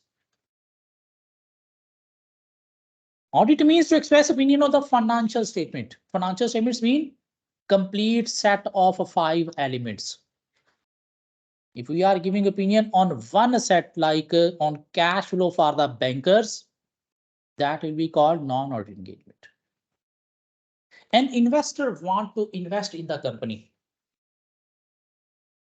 but he want to see the results of the company before making investment. From where he can see results of the company? From financial statements, current and previous. He said to the company management, I can see your current and past results. Please show me what is your future. How management can show its future? Management can show its future by preparing forecast.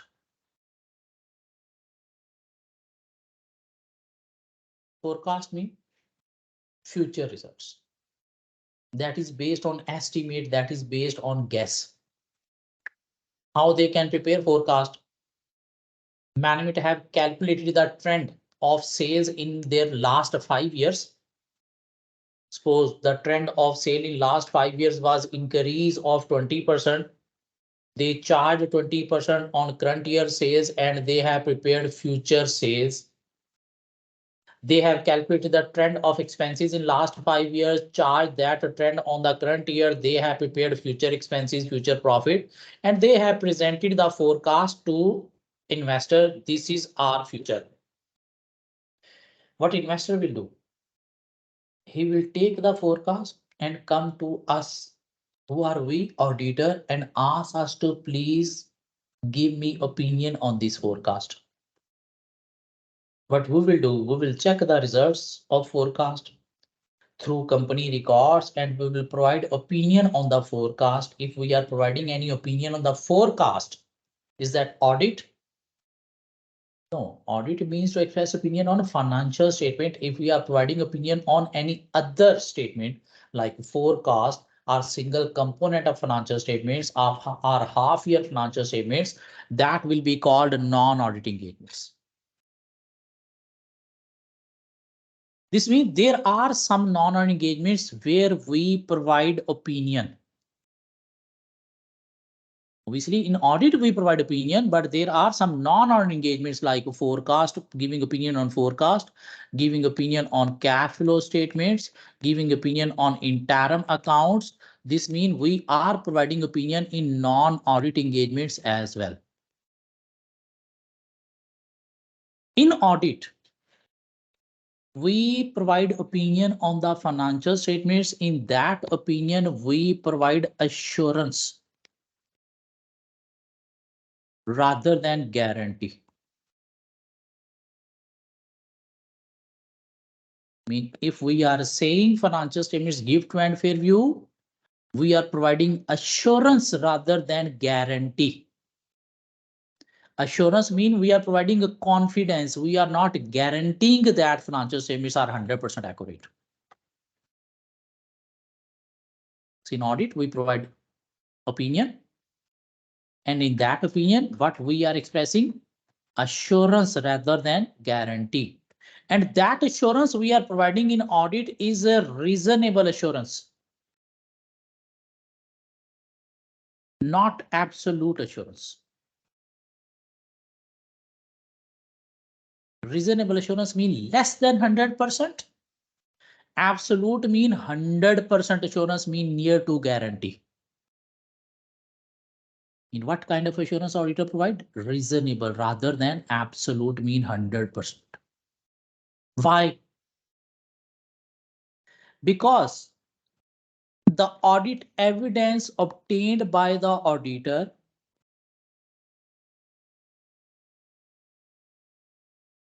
is of persuasive in nature. Persuasive in nature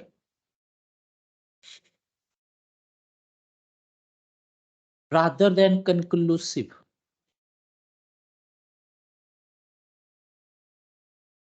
Persuasive means less than 100%. Conclusive mean 100%. Auditor never ever can obtain 100% evidence because his work is based on sample.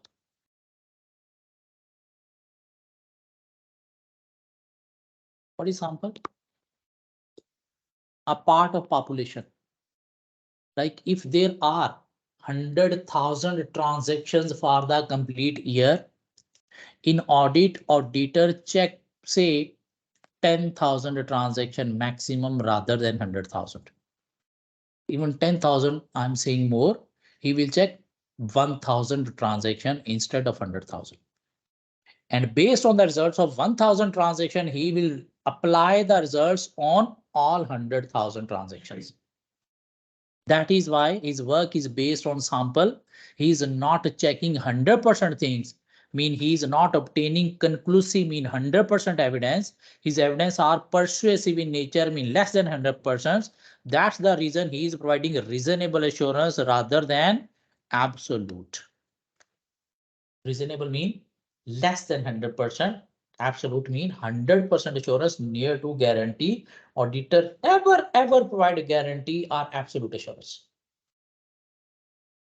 So in audit, we provide opinion. In opinion, we provide assurance rather than guarantee. And that assurance is reasonable rather than absolute. In audit, auditor provide positive assurance. Positive mean auditor directly expressing financial statements give true and fair view.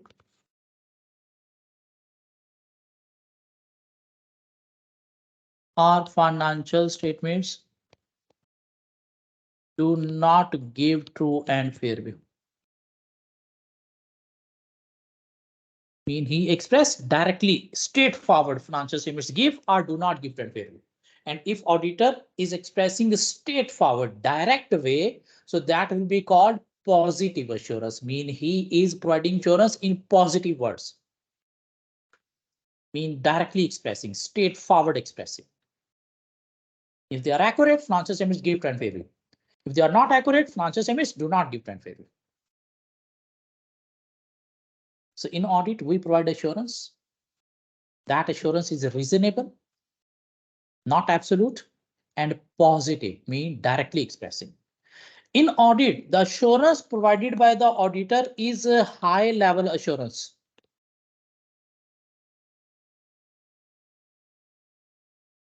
What is meant by high level assurance? Assurance provided for more user. Who appointed the auditor? shareholder. This means our audit report should be for shareholder only, but not.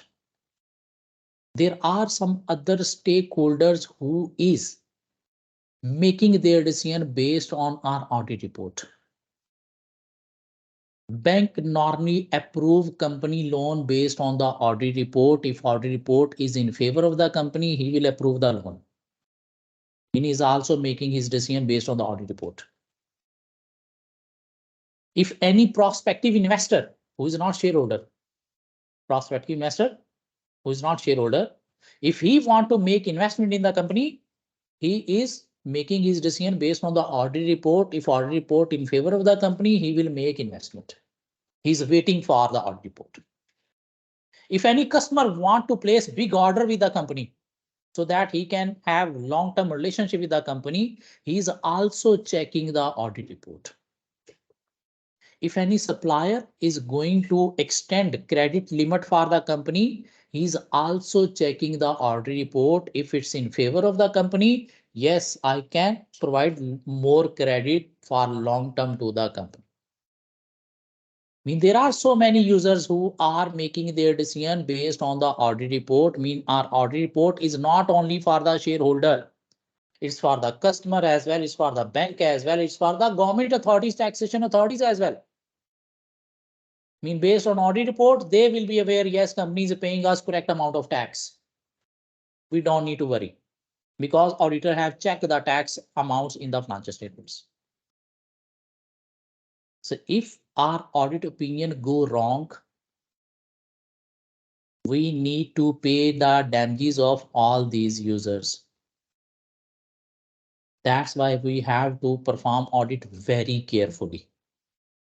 There shouldn't be any minor negligence in our work. Otherwise, by paying damages to all users, our whole life will be disturbed. So as our audit opinion is for more users, so we will call it a high level assurance. And we are providing audit assurance through extensive audit procedures. Through extensive audit procedures. Extensive audit procedures mean test of control plus substantive procedure. Substantive procedure mean we have performed detailed work. And after detailed work, we are providing this assurance. So we have provided assurance through extensive audit procedures. That's why our audit assurance is called high level assurance. So in audit, we express opinion on the financial statements, and in that opinion, we provide assurance rather than guarantee. That assurance is reasonable rather than absolute, mean less than 100% rather than 100% near to guarantee. Why? Because the nature of audit evidence is persuasive less than 100% rather than conclusive mean 100%. The assurance provided in audit is reasonable as well as positive. What is meant by positive? Directly expressing, straightforward expressing financial statements give or do not give credit. The assurance provided in audit is reasonable, positive as well as a high level. What is meant by high level assurance? Providing assurance for more user and providing assurance through application of extensive audit procedures. Now we are moving towards non-audit engagements like providing assurance on forecast, cash flow statement, or interim accounts. Obviously, in non-audit engagements, we will provide assurance rather than guarantee. But that assurance will not be reasonable. That assurance will be limited assurance.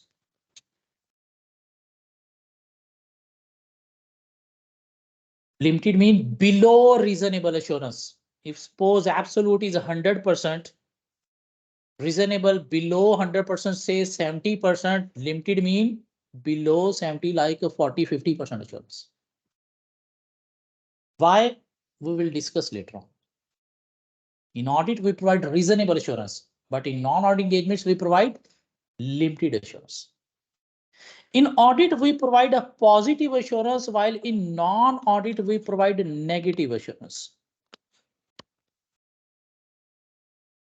Negative means we express indirectly. How we express indirectly? Nothing has come to our attention.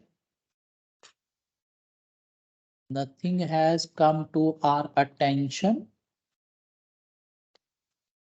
that causes us to believe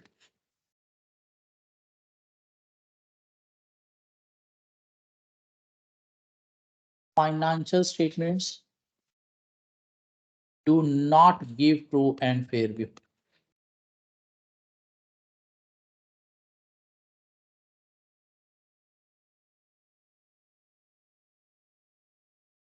Nothing has come to our attention that causes us to believe financial statements do not give true and fair view. What we want to say, financial statements are true. What does that mean? Financial statements are true, but we are not expressing in direct term like in audit. We are expressing in negative way, indirectly expressing. Why? We will discuss later on. In audit, we provide reasonable assurance, while in non-audit, we provide limited assurance, mean below reasonable. In audit, we provide positive assurance, mean directly expressing, while in non-audit, we provide negative assurance, mean indirectly expressing. Nothing has come to our attention that causes us to believe financial statements do not give true and fair view. Instead, in fact, it is a double negative, nothing and do not. What's the reason behind this expressing negative indirect term? We're gonna discuss later on. In audit, we provide a high level assurance. High level mean for more user through application of extensive audit procedures, especially substantive procedure. In a non-audit, we provide moderate or low level assurance. Moderate or low level assurance. What is meant by moderate or low level assurance? Providing assurance for a particular user, not for more user. If we are providing assurance on cash flow, that is for the bank only. If we are providing assurance for forecast, that is for a particular investor only. If we are providing insurance on interim accounts, that is for a company management only, not for more user. That's why the non-audit engagement assurance will be low level rather than high level. Not for more user, for a particular user only who have requested us. That's it. If any other user making a decision based on low level assurance, he will be liable. We will not be liable. High level assurance means providing assurance for more user and providing assurance through application of extensive audit procedures. Low level assurance means providing assurance for a particular user and through application of limited procedures rather than extensive audit procedures.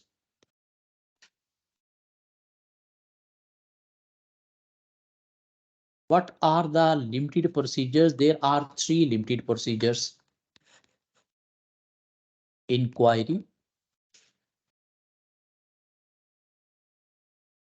analytical procedure,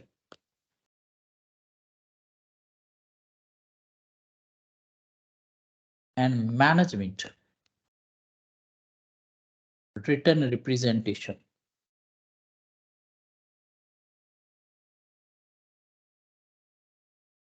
Inquiry, analytical procedure, management written representation, no test of control, no substantive procedure. In non-audit engagements, we check the statements through these 3 procedures only. How we check? Analytical procedure mean comparison. Like we will compare current year results with the previous year. If there is any change in figure, what we will do, we will just ask the management the reason behind this change. They will say this is the reason for change. We will say okay, that's fine. For next figure, what is the reason for this change? They will say this is the reason. We will say okay. For next figure, we will ask what is the reason for change. They will say this is the reason. We will say no, we don't believe you. Please write on a page and provide that page to us as evidence, and that page will be called management written presentation. We are not checking the figures through accounting records. We are not checking the ledgers, not checking the journal entries, not comparing with receivables, not comparing with cash, not checking documents, just comparing figure of financial statements with previous year financial statements, asking management for the reason. If that reason is understandable, okay. If not understandable, we will ask the management, okay, write on this the page, the figure is accurate and provide us that evidence. Mean we are not performing substantive procedure, mean extensive audit work. We are just checking the things through three limited procedures. That's why the opinion assurance provided in non-audit is below reasonable, mean limited. And that is the reason we are expressing negative assurance rather than positive assurance. Because we haven't performed the detailed work. We don't have that much evidence as in audit, in a non-audit. That's why we are expressing in a negative way. Nothing has come to our attention that causes us to believe financial statements do not give transparency. And by writing this sentence, the user will be aware like this is a limited assurance rather than reasonable. What is the difference between absolute, reasonable, and limited assurance? Absolute assurance means 100% assurance near to guarantee. An auditor never ever provide absolute assurance, i.e. guarantee. Reasonable assurance means providing assurance below 100% due to persuasive nature of audit evidence rather than conclusive. And we provide reasonable assurance in audit only. Limited assurance means provided assurance below reasonable. And we provide a limited assurance in non-audit engagements due to application of three limited procedures: inquiry, analytical procedure, and management written presentation. Examiner could ask, what is the difference between positive and negative assurance? Positive assurance means directly expressive, like financial statements give or do not give trend fair view, and we provide positive assurance in audit only. While negative assurance means indirectly expressing like nothing has come to our attention that causes us to believe financial statements do not give trend fair view, and we provide negative assurance in non-audit engagements due to application of three limited procedure, this, and this. Examiner could ask, what is the difference between high level and low level assurance? High level assurance means providing assurance for more user through application of extensive audit procedures like substantive procedure. And we provide a high level assurance in audit only. Low level or moderate level assurance mean providing assurance for a particular user through application of three limited procedures: inquiry, analytical procedure, and written presentation. And we provide moderate or low level assurance in non-audit engagements.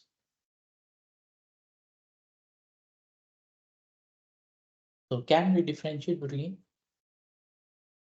reasonable, limited assurance, positive, negative assurance, high level, low level assurance? The assurance provided in audit is reasonable, also called positive, also called high level. The assurance provided in non-audit engagement is limited, also called negative, also called low level. What is the wording of reasonable, positive, high level assurance? Financial statements give 20. What is the wording of limited, negative, low level assurance? Nothing has come to our attention, blah, blah, blah. Why auditor never provide absolute assurance? Why auditor never provide absolute assurance? due to persuasive nature of audit evidence rather than conclusive.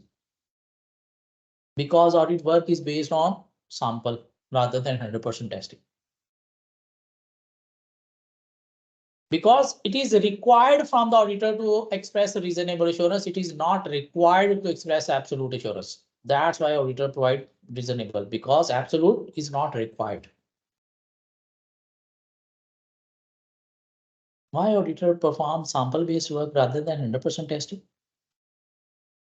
Due to time and cost constraints, limitations.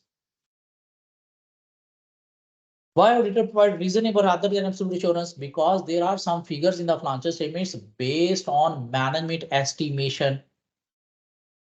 And those estimation is of management cannot be verified 100%. So that's why auditor provide reasonable assurance rather than absolute. You know? Now we are moving towards the types of non-audit engagements.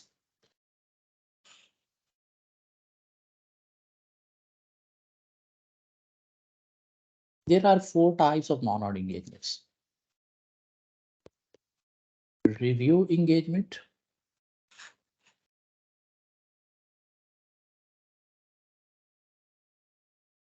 and other assurance engagement.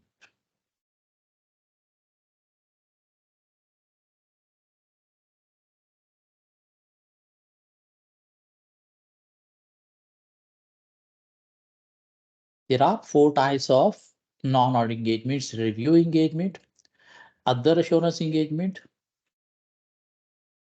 compilation engagement,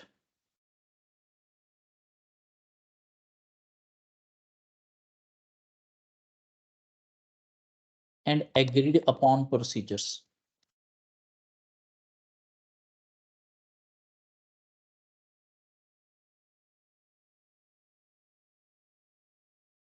These 2 types, review and other assurance engagement, in these types, auditor provide assurance.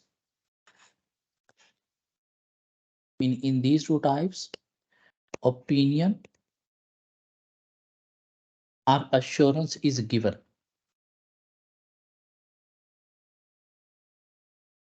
While in these 2 types, no opinion or assurance is given.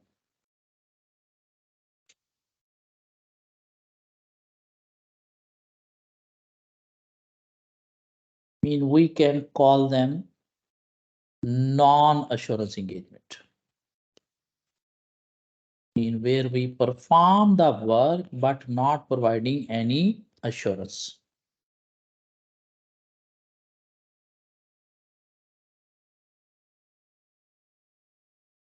So let's discuss what are these non-assurance engagement where we perform any work but we do not give opinion. Compilation engagement is that we need to compile anything according to data and we need to charge our fees. What could be that? Compilation of financial statements. If client has asked, requested us, please prepare my financial statements because my accountant is not there. So we will charge the fee and prepare financial statements as per the client data. We are not providing any opinion or assurance on this. Compilation of tax return. Client requested us, please prepare my tax return. What we will do, we will prepare the tax return as per the data and charge our fee. We have just prepared it. We are not providing any opinion or assurance. Or compilation of interim accounts. Interim accounts mean half year accounts. What we will do, we will prepare the half year accounts as per the client half year data and will charge the fee. There is no opinion or assurance, mean these are non-assurance engagement. What is agreed upon procedures? A procedure has been agreed with the client. We need to perform that procedure and charge our fee. We are not checking anything and giving opinion. What could be that? Asset valuation. mean our client is constructing his asset and he don't have knowledge what amount should be capitalized, what amount should be treated as expense. He asked us, please help me to calculate the capitalized amount relating to this asset, how I should value this asset in the balance sheet. So we will apply our accounting knowledge and help the client and will charge the fee. That is called a procedure has been agreed with the client and we have performed that procedures and charge the fee. There is no opinion, no assurance. Or could be checking of internal control system. Our client asked us, please check my internal control system, whether it is effective or not, whether I can do something to improve it. What we will do, we will check the client internal control system and give him a report. What are the positive things? What are the negative things? How you can improve negative things? We have just checked and provided the report. There is no opinion, no assurance in that report. That's why it will be called a non-assurance engagement. So there are four types of non-audit engagements. In two types, we provide opinion or assurance. If we provide what kind of assurance? Limited, negative, and low level. And there are two types where we don't need to provide any assurance, just perform the work and charge the fee. That's why these two are called non-assurance engagement. What are non-assurance engagement? Compilation engagement mean we need to compile a statement or set of statement according to data. We are not verifying that data. We are not providing any assurance like compilation of financial statements, compilation of tax return, compilation of interim accounts. And what is other non-assurance engagement? Agreed upon procedure mean a procedure has been agreed with the client. We need to perform that procedure and charge the fee. What could be that? Asset valuation or checking of internal control system, or could be investigation of debtor account. Our client might request us, my debtor account is out of my control. I don't know how much provision for doubtful debts I should create, how much amount I should provide it in current asset in the balance sheet as account receivable. So what we will do, we will investigate this debtor account. We will find what are the bad debts that should be recorded in the P&L, what should be the amount correct for current assets. So we will help the client and will charge the fee. We haven't verified the things, we haven't provided the assurance, that will be called non-assurance engagement. What are the other two types where we express the opinion? Limited, negative, and low level. Review engagement is just like audit. But what is the difference? In audit, we check things through substantive procedure. In review engagement, we check through three limited procedures. In audit, we provide reasonable, positive, high level assurance. In review engagement, we provide limited, negative, and low level assurance. For the companies for whom audit is not compulsory, they perform review of their financial statement instead of audit. Because if auditor will conduct audit, he will charge more because he is working more. If he is performing less procedure, he will charge less, as audit is not compulsory. So for the satisfaction of management themselves, they perform review engagement. In review engagement, auditor will check the financial statements, but will not perform substantive procedure, and he will provide limited negative assurance. Or if we are providing assurance on one component of the financial statements, that will be called review engagement. What are the other assurance engagement? Providing assurance on forecast. That will be called other assurance engagement. providing assurance on company environmental reports. Mean company have produced their environmental report. Company has produced their environmental reports like these are the things that we have done in best interest of the environment, and they are providing to any authorities. And if authorities ask to have attested this report, who will attest? We auditor. How? By checking the results of the reports whether they are accurate or not. And if we are providing assurance on environmental reports, that will be called other assurance engagement rather than audit. So we have differentiated between audit and non-audit engagement. One thing more, who can conduct audit? Only auditor.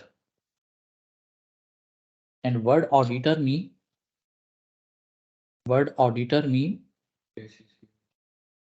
ACCA member. While non-audit engagements can be performed by a practitioner.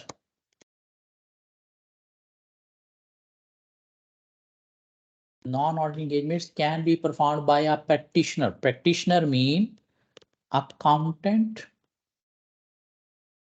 or auditor.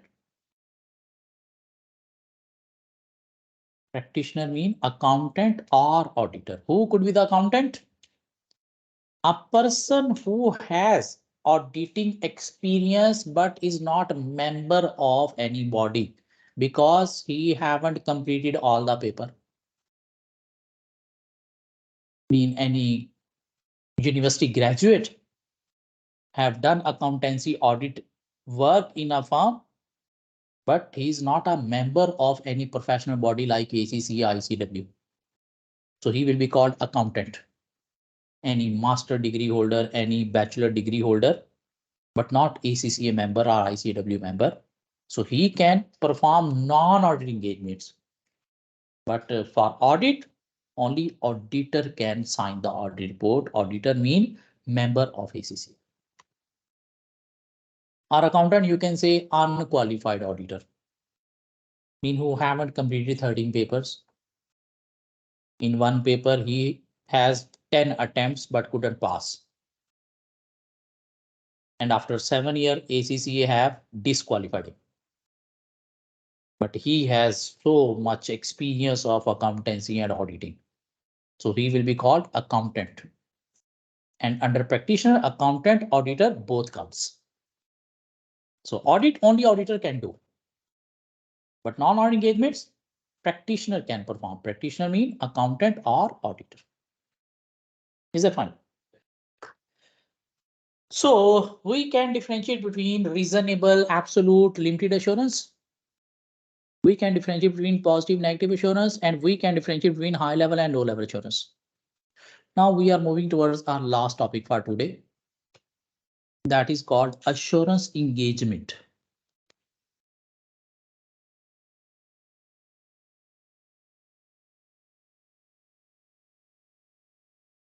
What is assurance engagement? Any engagement where practitioner expressing opinion. Audit is an assurance engagement because practitioner mean auditor expressing opinion. Review engagement is an assurance engagement because practitioner expressing opinion. Report on forecast or environmental is an assurance engagement because practitioner expressing opinion. How we can define assurance engagement? An engagement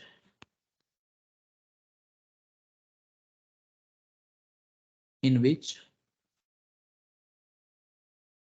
a practitioner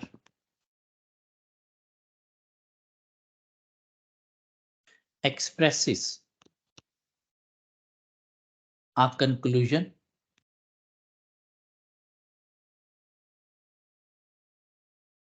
based on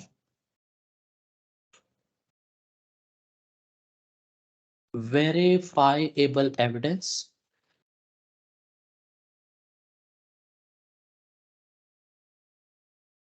based on verifiable evidence for the intended user.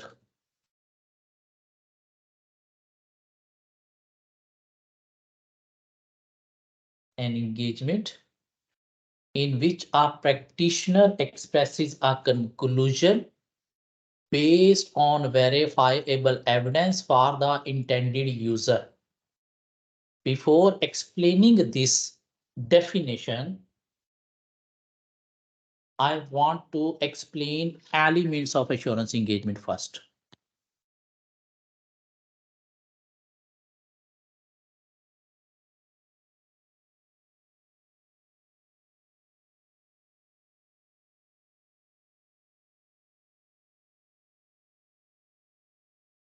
There are 5 elements of assurance engagement.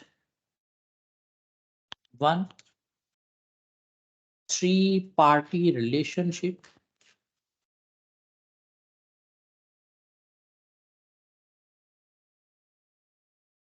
Second, subject matter.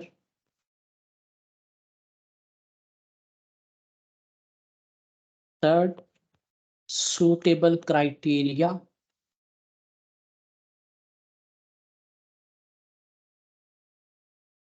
Fourth, evidence. And fifth, written report.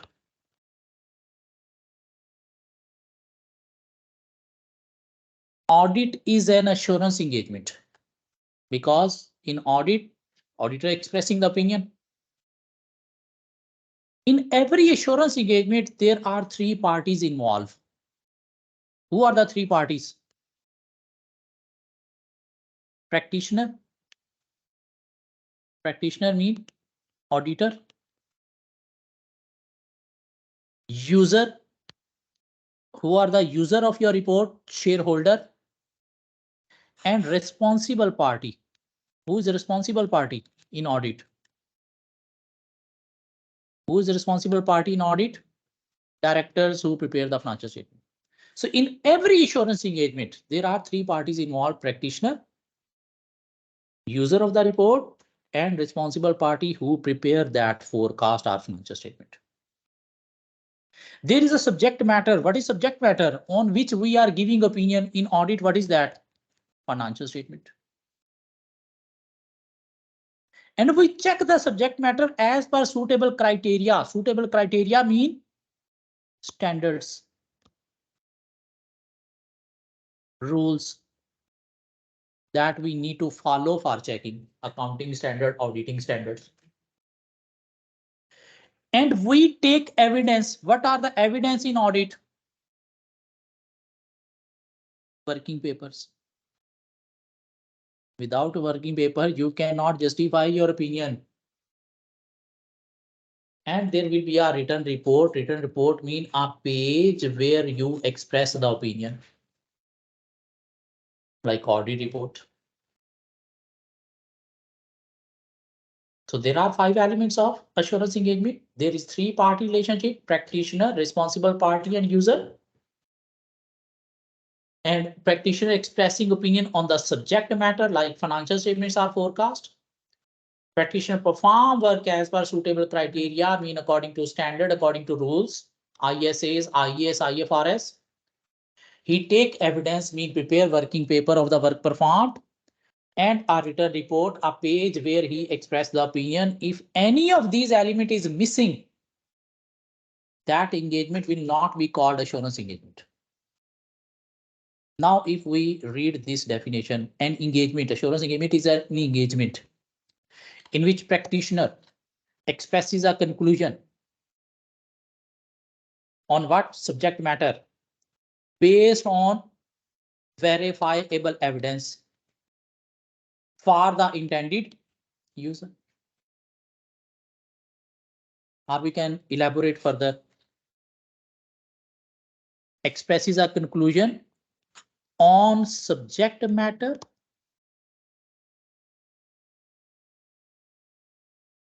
as per suitable criteria, as per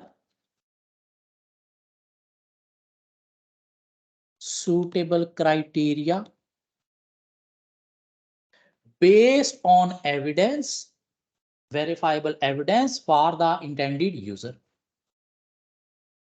So what is definition of assurance engagement? An engagement in which practitioner expresses a conclusion on subject matter as per suitable criteria, mean he has checked as per standard, based on verifiable evidence, mean his conclusion is based on evidence.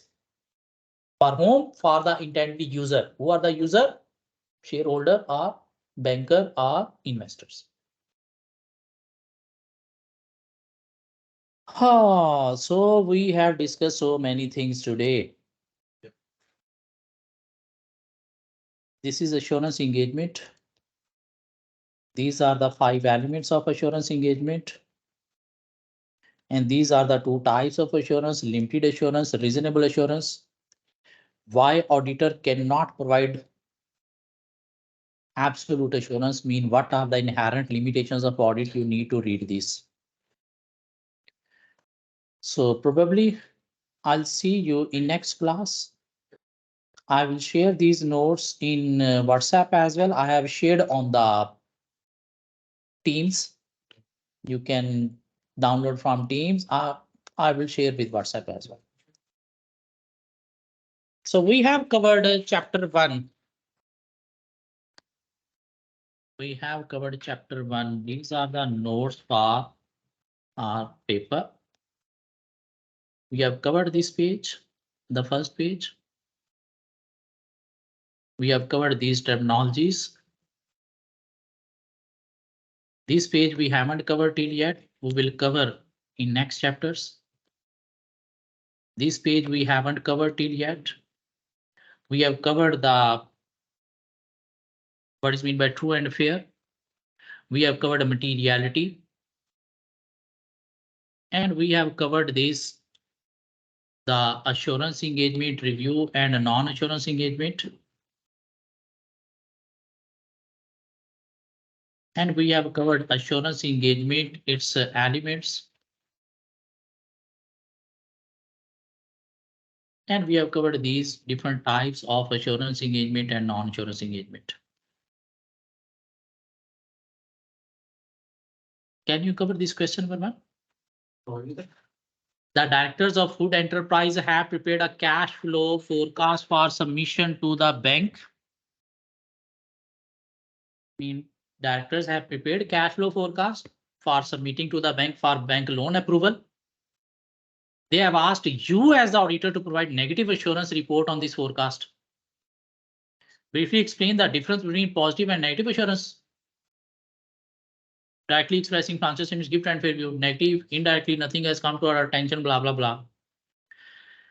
Outlining the advantages to the directors of providing negative assurance on their cash flow forecast. They can take approval of loan.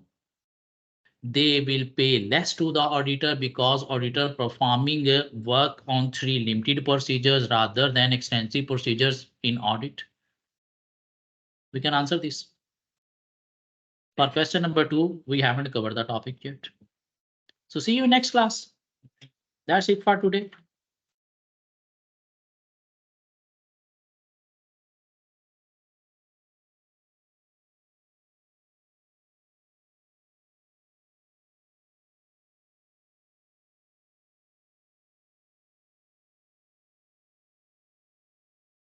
You 3 online people are there? Somina, Ragi, Yes, sir. have you understood the topics today? Yes, sir.